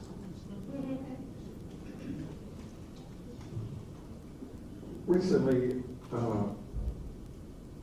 local government has put forth a plan to build a community to provide housing for teachers. One of the great other crises that we face in education is being able to attract teachers because of affordability, and particularly as Mecklenburg County is becoming less and less affordable for many persons. What are your thoughts about that and programs like that that could attract educators to come to our community and help us in our system? I'll speak up. Anything that we can do to support teachers is a step in the right direction. Because if you want to help students, you help the group that's closest to the students delivering the instruction. The only check in my spirit I would have about that strategy is this, is that what we do for teachers ought to be things that are meaningful to teachers. As a senior high school principal, I wanted to do an appreciation program for my teachers once, and I sat down with 2 or 3 other people, and we came up with strategies, and we got so excited about it, and we started implementing. Well, at the end of the day, those were things that were not meaningful to our teachers. So the place to start is to go have conversations with teachers. And say, hey, we want to support you, and we're serious about it. What would you like for us to do? And so I don't know where this was born, and if it's meaningful to teachers or not. But to me, on the surface, it sounds like a decent idea. So it's been done in other places. Well, first of all, I guess the quick answer is teachers ought to be paid enough to live in the communities without this, but it is what it is for now. But secondly, it has been done in other communities. It's very complex because 1, it's very difficult to do. 2, it's very difficult to manage because what happens if a person comes in as a teacher and then decides that are you really going to kick someone out if they choose to do something different? Is it good to build an all sort of educational complex, or should it be a mixed place where people of various backgrounds, including teachers, live in a place and learn? So I think it's something to be explored at least as a pilot. And again, there are communities around the country that we can look at who've done this before, and it's been moderately successful. And I think there are funders, because you can't do it with certain sort of tax credits and things, because it's actually discriminatory towards other people. We've actually looked into it not only for teachers, but nurses, any kind of first responder who can't live in the county or the city. And there are Atrium, Novon are all interested in this kind of thing. You just got to do it carefully, and then you got to figure out, like I said, when the time comes, if a person says, well, I don't want to be in CMS anymore, or I don't want to be a teacher, what happens to them at that point? I talked to a CEO. Did you say something? I interrupted you. I was a teacher in Charlotte-Mecklenburg school system for years. And it was segregated. And it still is the worst segregated school system in the country today. So that speaks volume in itself. Those of us who were classroom teachers, and I was at Independence Senior High School for 30 years. The buses came in the back and the lights were off. And my babies were getting off the bus in the dark. But the principal was out front shaking hands with the parents, the white parents. So when I stood up to speak about it back then, at Independence, I was almost fired from the school system. I became president of the teacher organization. And I worked hard to get pay raises for teachers. Black teachers have always made less than white teachers. That's the system. Those who run the government in Raleigh look at us as maybe second-hand supporters. And the mentality is still there. That's a woman's job, so they don't take care of a family. They don't need to be a salary. That's not true. But that happens today. So I organized the teachers to go to Raleigh to fight the system that be in, that's the government in Raleigh. And it was a Republican governor in Raleigh.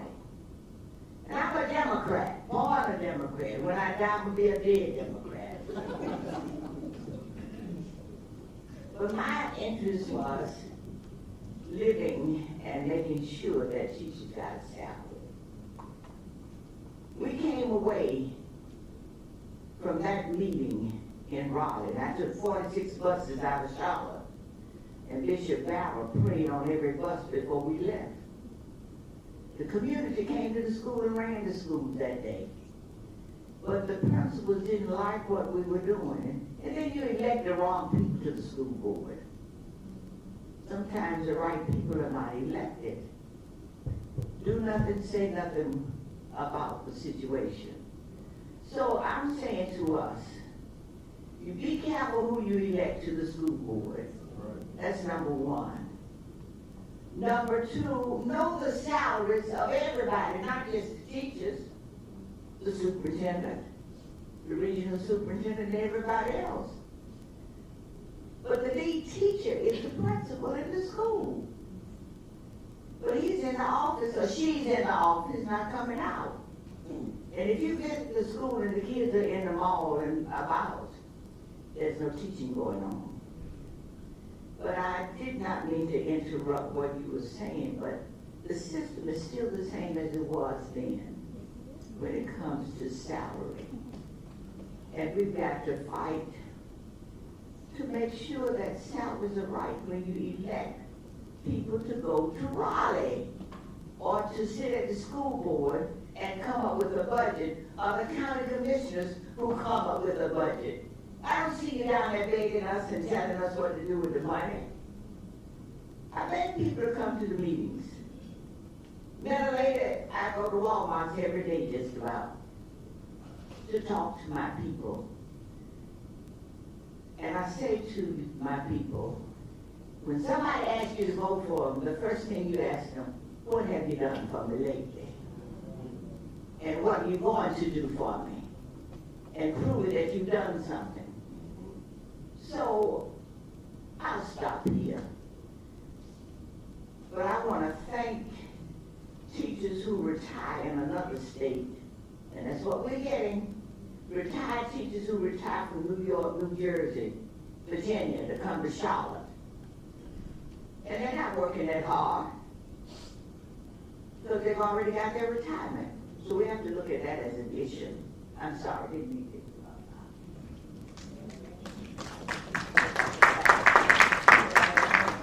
Thank you. I just wanted to join in since Sleek spoke. My name is Queen Thompson, and I was one of the first dropout intervention counselors for Charlotte-Mecklenburg, and I worked at Independence where Thelma worked. And the first tool for a dropout counselor is the failure list. And that was a list that would tell you where students are guaranteed to fail. One of the ladies across from Mrs. Leeks, our classroom had a 99% failure rate. And a lot of that is because we don't understand. The whole purpose of education is to maintain a trained workforce. And they start very early, discouraging our children not to do well in school. But if any of us say anything, they're going to fire us. And many times they got the support of the black community. I live in East Charlotte on Lawrenceville Road. My grandfather helped start 4 of the rural county schools. He's an enemy of the people because he got black people to register to vote and buy property. Well, in that, where I live on Lawrenceville Road, all of the woke parents send their children to Hickory Grove School. And because our community will guarantee to fail. You cannot use a diploma coming from the schools around our neighborhoods and get into the UNC system. We have as many as 26 children going to Cabarrus County, getting an address, and going to school in Cabarrus County. But the problem is, our people don't get it. That children who get cell phones, who wear $150 sneakers, all of this stuff is bedded in to discourage progress. This election coming up is very clearly about dismantling public education. When they say public education, they're talking about black education because many of their children have already left. And that's what they're talking about. The 77% who can't learn, they're talking about our children. They're not talking about a community where we all come together and thrive. So I put some things about schoolhouse secrets. What happens when a child fails? Nothing. They can go on. You know they base the prison rates on the number of 4th graders. Because they make sure that if you don't make it by 4th grade, I argued with somebody. I said, well, where the light comes from when they're in the 7th grade or 8th grade? It says too late. They're written off. So it's a big problem, but a lot of it is we don't have a thorough understanding ourselves. And why are we leaving certain children behind? The race is really about our children being successful and erasing our history from the face of earth. Thank you. Go ahead, that's okay. I never heard people clap before I say something. That's pretty good.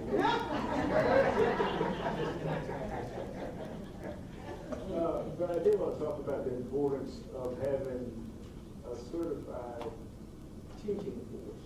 And I do feel the pain of CMS when you consider the number of teachers that are missing and the teacher shortage. And having qualified people working with our toughest populations is just not happening.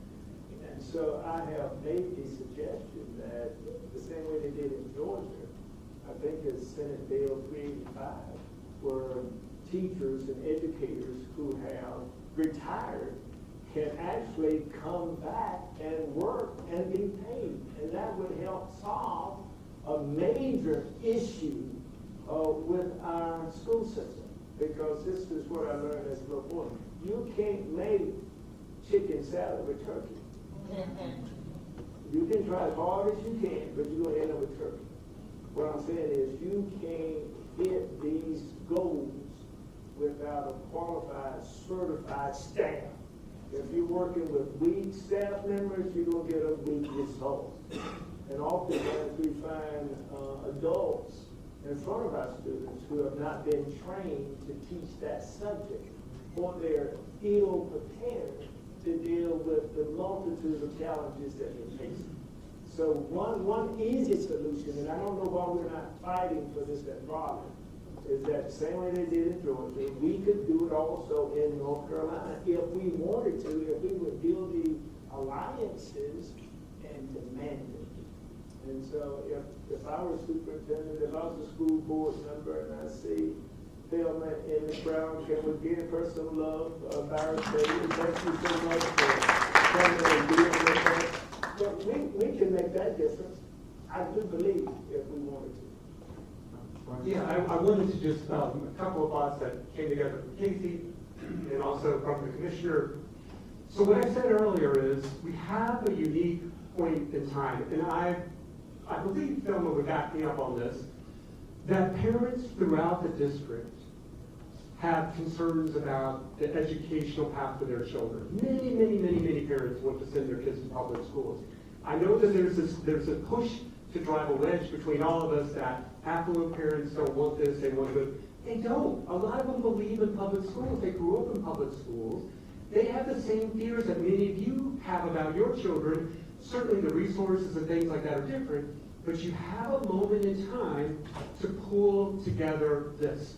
Secondly, as I mentioned, rural communities are as worried about their future as you are here. So we have another moment in time.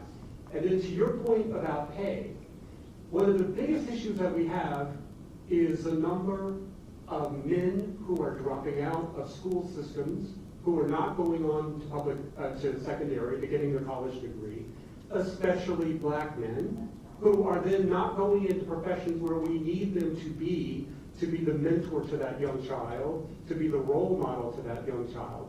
So this is why I think you have a moment in time to leverage that for pay. They have considered, my wife teaches 3-year-olds at pre-K. She makes just enough money. She could not live. She does this job in almost every teacher at the pre-K because they have a husband who has enough money to be able to allow them to teach in pre-K.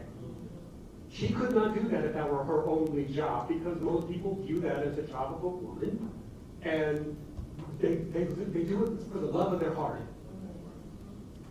You know, this is a moment where we, I don't know if jujitsu is right or whatever it is, but we use the drive that Republican and conservative and others have around the lack of role models for young boys. This general sense that boys are growing up without a sense of knowing what it means to be a man anymore and all those kinds of things. And use that for the benefit of everyone, including women. In other words, the reason why men don't want to go into a lot of these professions is because it doesn't pay enough for them to be the head of a household. So why don't we use this moment to leverage that and leverage politicians to say, well, we need to raise the wage because that will increase the wage and incentives for men to go into the profession, knowing that women will benefit from that. And I'm not sure if that's the best thing, but I think it's politically one thing that you can start to do is to say, we know what their real goal is. They want more men in these professions. So how do we get that? We help them, and then we help women at the same time. But the truth is we need more men. I mean, they're just disappeared. You don't see a man in pre-K. There's a lot of stigma around that. Again, you go to other countries, you see men with tattoos and everything up there, and those young kids are growing up with it and thinking, from early age, I now know what it means to be a man, or if I'm a young girl, I have a healthy relationship with an adult male. There's a lot of benefit to it. But I just think we're in this moment in time where we stop segregating ourselves so much that we believe that our problems are only our problem, and there isn't a universe of other people who are out there equally as concerned, equally as anxious about the future, and would love to be in partnership with you if we could figure out our common interest.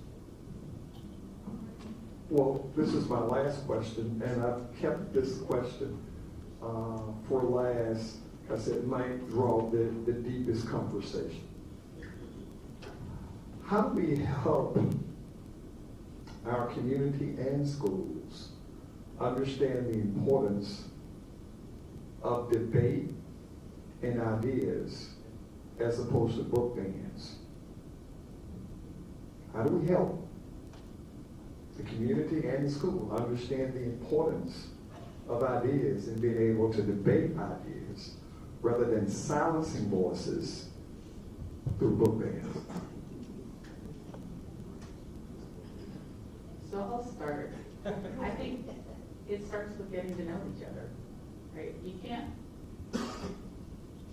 if I don't know you enough to begin to build trust with you, then I'm not going to be able to try and understand where you're coming from, right? So I have deeply seated beliefs of my own, and asking who I'm going to vote for is going to be more green. So I have my own beliefs. I have a great deal of difficulty understanding why someone might want to vote for the other candidate. And if I can't begin to get to know you so that I can at least have that conversation with you, then we're not going to be able to get to the alliances we're trying to build. We're not going to be able to get to common ground that will allow us to debate ideas, right? So I think at the end of the day, we have become so polarized and in such divided camps that we can't even begin to have those conversations, and so you end up with book bans, right? So how do we, it's the version of what Brian was saying, how do we create spaces where I can get to know you enough that we can begin to really converse with one another? And we just, I'm at a loss as to how to do that, because we are all on our phones and we're so deeply entrenched in our own bubbles of information cycles, right? So I think there's just something, I can get very depressed, right? There's something really wrong with our democracy right now that we can't even begin to have those conversations.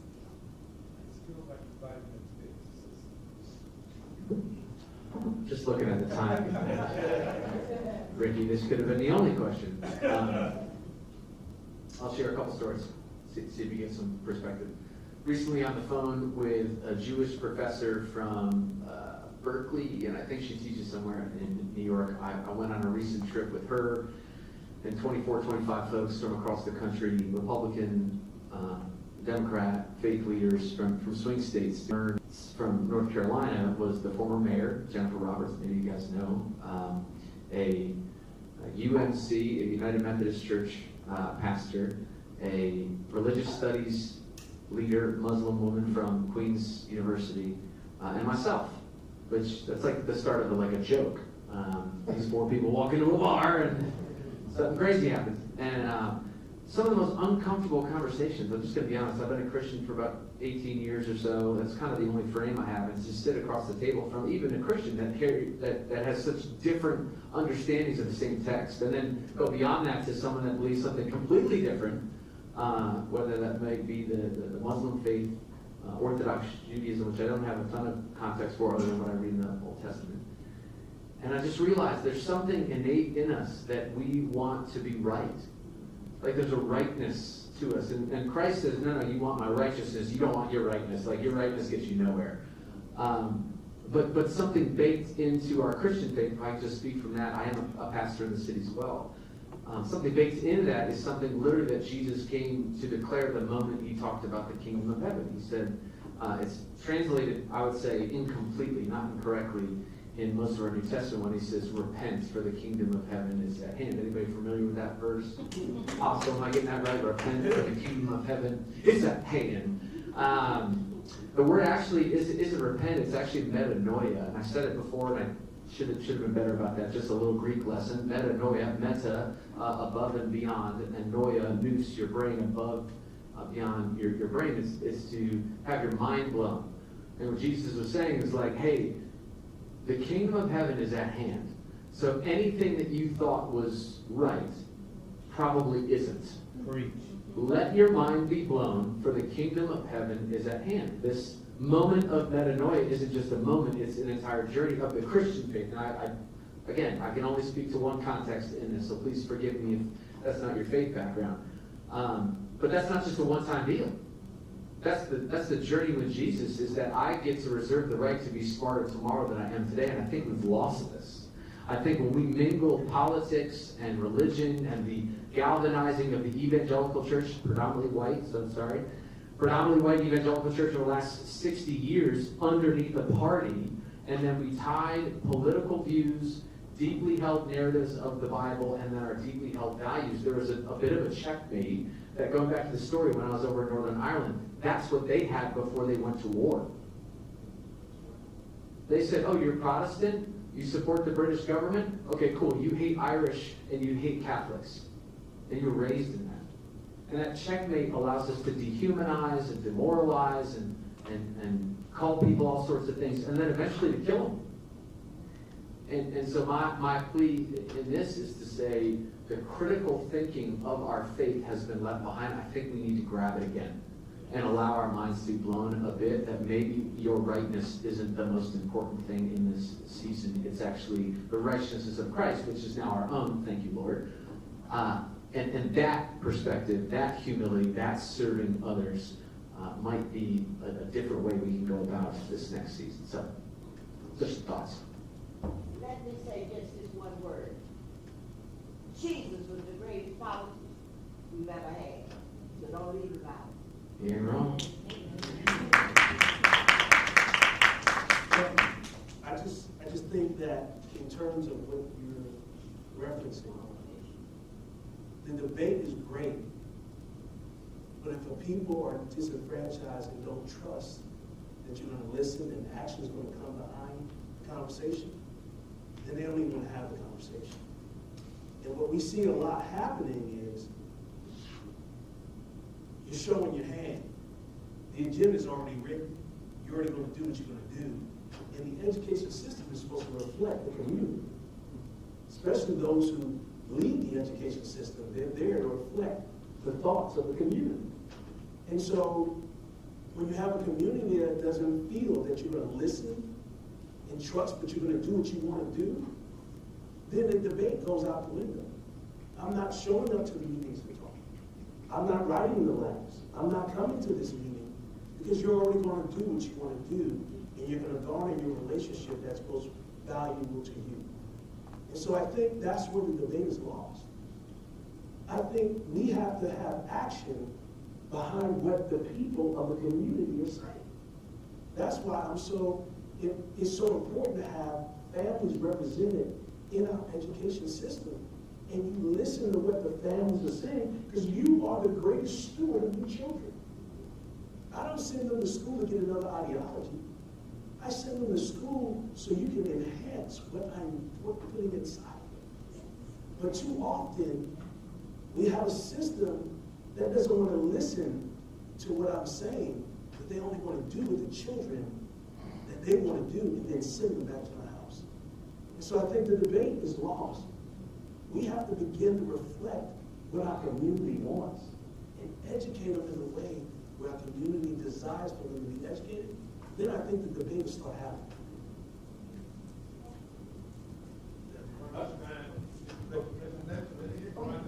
Then I come to you, and then we're wrapping. Okay. We can get very philosophical, and I appreciate. I guess I would just say, from a practical standpoint, one is we need to ask kids from an early age open-ended questions. In other words, we teach them 1, 2, 3, A, B, C, all that, but there are a lot of systems around the world where they start with open-ended questions at a very early age. How does that make you feel? And in fact, things like when we tell them a story, a fairy tale, or how did that story make you feel? How do you think that one person was impacted by this? In other words, get them to talk to another student in the class, get them to understand that I'm going to have a different viewpoint maybe, but that starts from a very young age, where you can get them into this idea of critical thinking, and understanding that their viewpoint may not be different, may be different from others. So we don't do a good job of that. In fact, there are a lot of systems that don't, so I don't blame CMS. It's just, we tend to try to teach them certain things for outcomes rather than, did you, to Monroe's part earlier, did you understand what you just read? And are you able to articulate a viewpoint from what you just read? Even at a little, 3-4 years old, what did that mean to you? And then as they get older, we need to find programs where we put kids together from various backgrounds, where they work on community problems together, not as a racial equity initiative, because we know what's going to happen when you do that, but as a community contribution problem. What do you see wrong? Or what do you see that we could do better? How can we help you with that? How can philanthropy maybe even fund your solution to this? And then by working together, and experimenting, talking, they'll come out friends and better relationships rather than continuing what we do. I mean, I love our after-school programs, but most of them are segregated. Most of them are just more kids putting in South Charlotte, going to this one, West Charlotte being this one. They're not learning to interact with people who don't look like them, don't think like them, don't come from the same background, and solve bigger problems that, again, tell them that their life matters.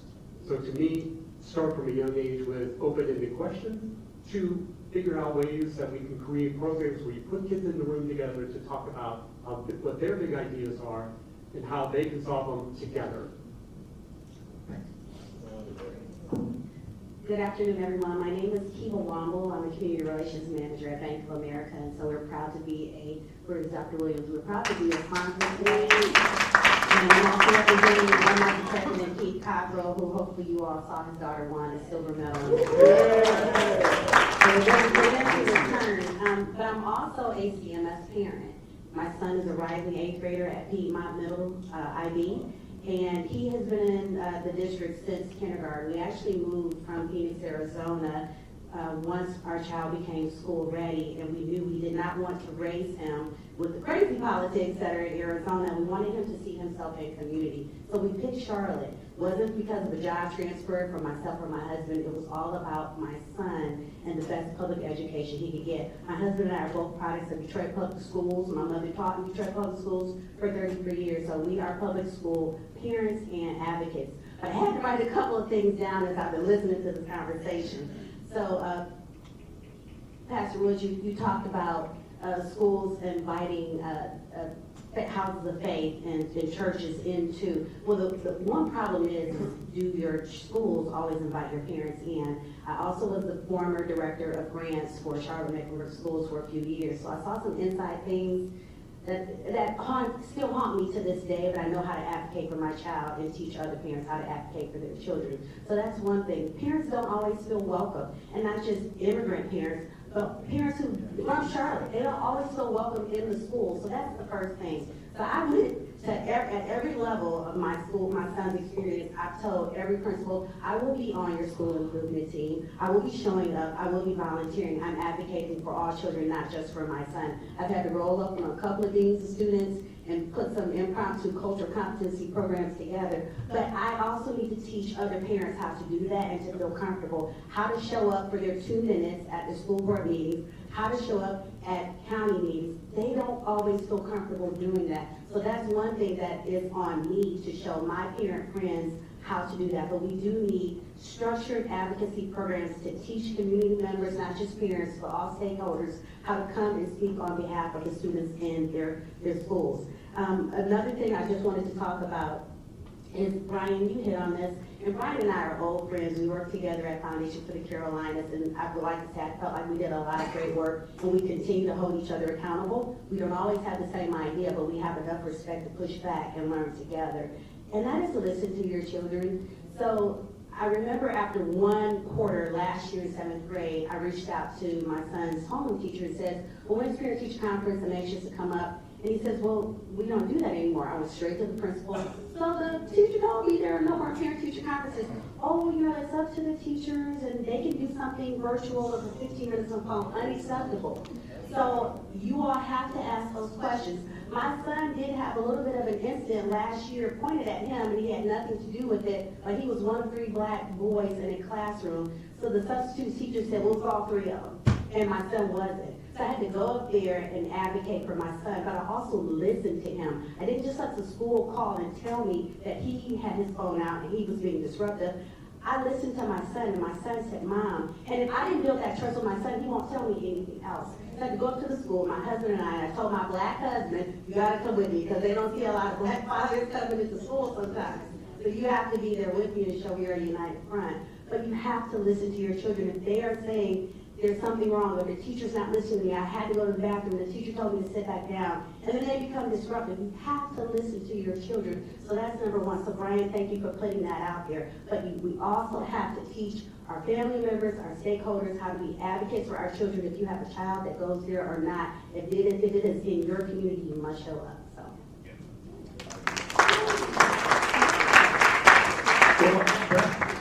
We are at actually 102. So I want to express my sincere appreciation and thanks to the panel, to all of you who have come out today for what has been the second of the African American Faith Alliance's forums on education. A special thanks to our Commissioner Leak, who has assisted us in securing this facility for the second year in a row. A special shout out to the Heights Ministry and Pastor Cornelius for his greeters that greeted you when you came in, and to the food that we've had prepared, and to all of you. I trust, pray, and hope that what you got today has been not only informational, but also will assist you in doing the work that we need to do to improve educational outcomes for young people. Please be out on the listen and look for more information coming from the Faith Alliance. And then I'll turn it final words to our Executive Director, Dr. Williams. Thank you very much. Apostle Murphy is coming down to do a call to action. Helping him will be Commissioner Dylan Lee, if he has not said enough already. As he's coming, as they're coming again, thank you, thank you, thank you, thank you. Progress sometimes moves at the speed of trust. And so I think Dr. Sellers had it right, is that if we start building relationships and build the trust factor, then we can have rich debate and still be pulling in the same direction. I don't know anybody who debates me more than Dr. Lewis, but I don't know anybody that I respect and love and want to be on a team than Dr. Woods. And so when we get to that place with leaders in the school system and other pillars that are represented here today, then I think we can move the needle forward. And don't be angry with people just because they tell you the truth and hold you accountable. That's needed also to move the needle forward. So, Dr. Murphy. We're going to allow Commissioner Lee to have the last words. Let me first say thank you to Dr. Williams for putting this together.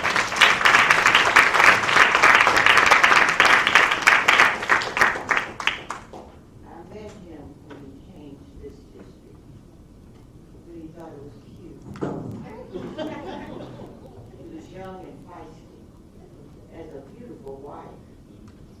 And when Dr. Murphy said that he would be on staff with CMS, as I said, on the school board, I looked at his wife, his 2 boys, gorgeous children. And then when I saw where Dr. Murphy put his office, was nothing but glass. I could see him all day. Then I came to the building. But I have have to say to he and his family, you've made a major contribution to us and with us.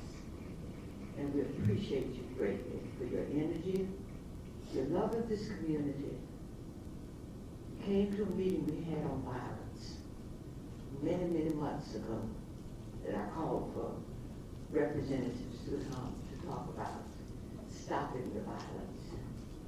Maybe 5 years ago. And you said that, I don't know anything but talking. No decisions were being made. Am I right, sir? No. So he's a man of action. And I like that. And I said to him, please join us. He came forth. And Dr. Woods has been my friend over the years. He and his family. I went to him when I decided to run for county commissioner. And I asked him, should I run? And he said, can I? I said, should I run, Doc?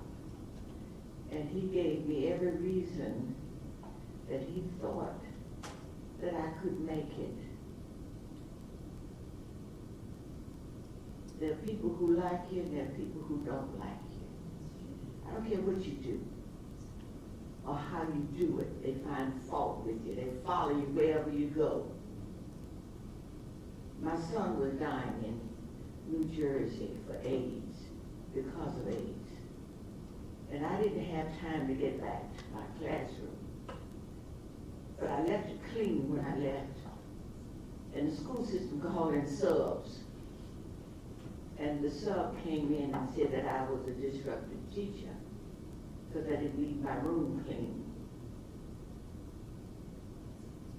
So since that day to this day, it's still on my heart that she would do that to me at a time of crisis. But you know, God has a way to take you through it all. And I believe in this young man standing next to me. Pastor, I love you dearly.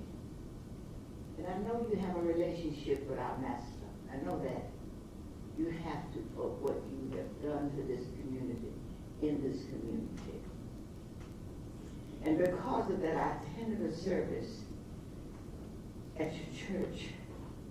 And it was for young teenagers to pray and make life better for them. And I thought that the Ministerial Alliance should have that type of program right away to help draw our young people together. May not believe in a Savior, but they need to be introduced to one. Need to be introduced to one. And this man had a service that afternoon, was out of sight, praying and singing, and their children giving themselves to Christ. And I believe we can do it again. I believe we can do that again. So I love he and his family. And I love this community. And I thank God for longevity. And I stopped taking therapy because if I voted for the budget, I could not vote and not be there to vote. So I had to give up therapy. So that's why I'm weak in my knees.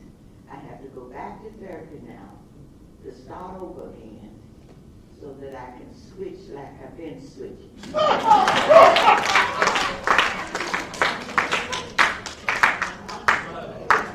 So I'm going to let you know that's why I'm walking so slow with this cane. I'm not really that weak, but my knees are weak. So I just had to say that to you in fear. What am I trying to say? I love you, darling. We love you. And we declare the schools to come back. We want you well. We want you well. This man is a man of Christ. That he surrounds himself with. And I like that. Dr. Reed said, Hasn't this been incredible? Morning.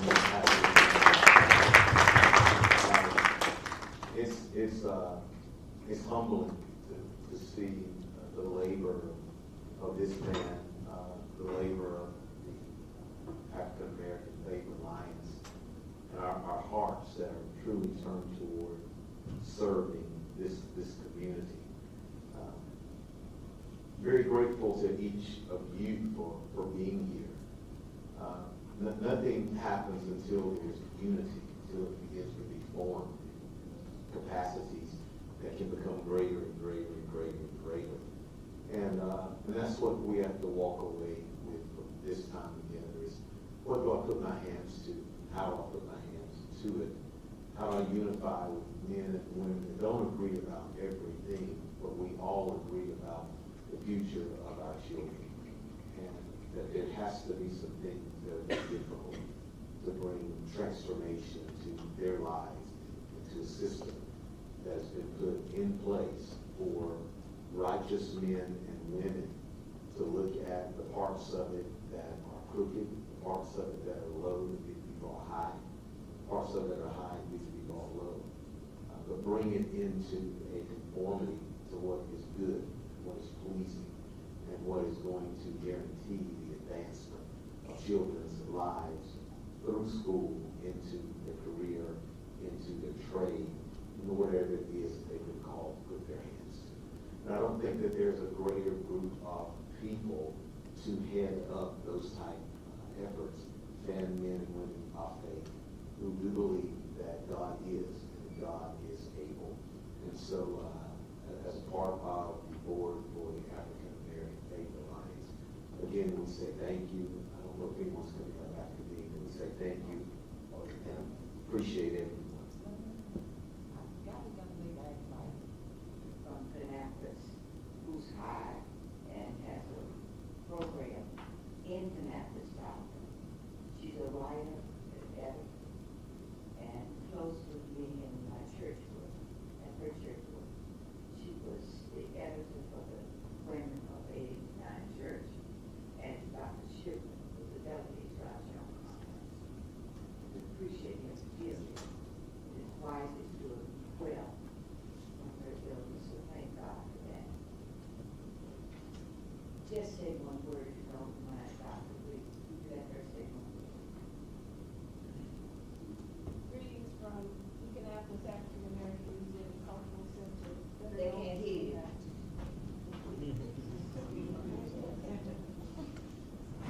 Greetings from the Kannapolis African American Museum and Cultural Center, better known as KMAC, in Kannapolis, North Carolina. Our target audience is Cabarrus and Rowan counties because Kannapolis is situated in 2 counties. My name is Jacqueline Anthony, and I serve as a volunteer president and CEO for KMAC. October 5th, we become 11 years old. We're trying to find a permanent home and expand our programs throughout Cabarrus and Rowan County.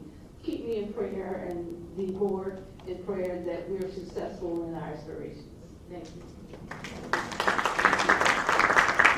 Well, we're going to dismiss, and we won't be like church where you think you're getting out, but you're not.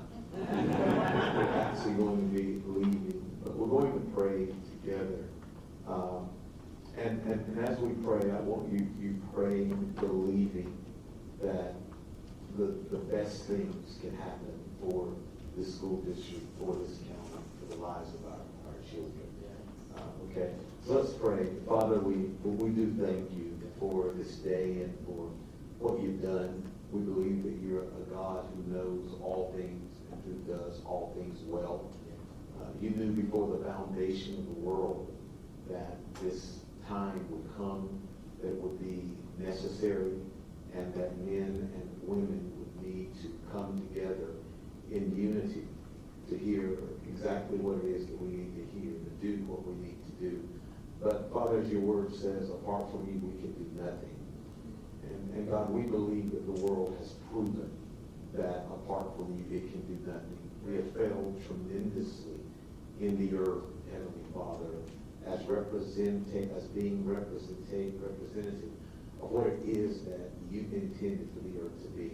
But thank you for men and women that sit at these tables today who have sacrificed so much in time, in energy, in resources, because their hearts are turned toward you. Their hearts are turned toward transformation and healing, strengthening, Their hearts are turned towards strategic actions and alliances and things that need to be put in place to bring glory and honor to you. You're the vine and we're the branch. You've made us. You've created education. You know what's best in it, how it needs to be done, how it needs to be carried out. So Heavenly Father, we turn to you, as Joel said in his word, come, let us return to the Lord. We return to you, God, that we would hear what you're saying from heaven down. Speak, Lord, in our different silos, in our different confederacies, in our different alliances. I speak that we would know what to put our hands to and how to do it. We trust in you with all our heart and lean not to our own understanding. We acknowledge you in what we are stepping into and believe you'll direct our course and you'll direct us into that which is good. Let every work in here be rolled upon you, God, so that every thought would come in agreement with your perfect will and be established in order that your success would be what happens. Father, we present every child to you. We present every parent to you. We present every principal, every assistant principal, every guidance counselor, every instructor, God, every school system itself. We lay it at your feet. And we say, as Casey did, kingdom of God come and will of God be done. Cause a change of mind, a change of heart. Cause renewal to happen, God, that will bring us into a place that you preserve for this city, this county, and for the children who are being taught. We look to you and we say, take us into the next thing even greater and even better. Help us to become one, God, as you and the Father are. Help us to see, to hear, to understand. We need your wisdom, your insight, your intellect. And just as you did at the Tower of Babel, you came down to see the city. Come down and see this, God. Step into it by your divine will, your divine insight, and bring to pass what eyes have not seen and ears have not heard, nor has it even entered into the hearts of man. Look to you and declare that this gathering is still the beginning of many that shall come and bring transformation to the city and to the lives of men and women. God, be glorified and be exalted. Bless your sons and daughters exceedingly abundantly above all they can even ask and or think of, God, and bring them into the place of great significance where the education mountain is concerned. In Jesus' precious and matchless name we pray and believe these things are done, Lord. Amen. Amen. God bless you. Go in peace. Thank you so much indeed. And we do have lunch for you outside. Lunch outside for everyone who would like to partake.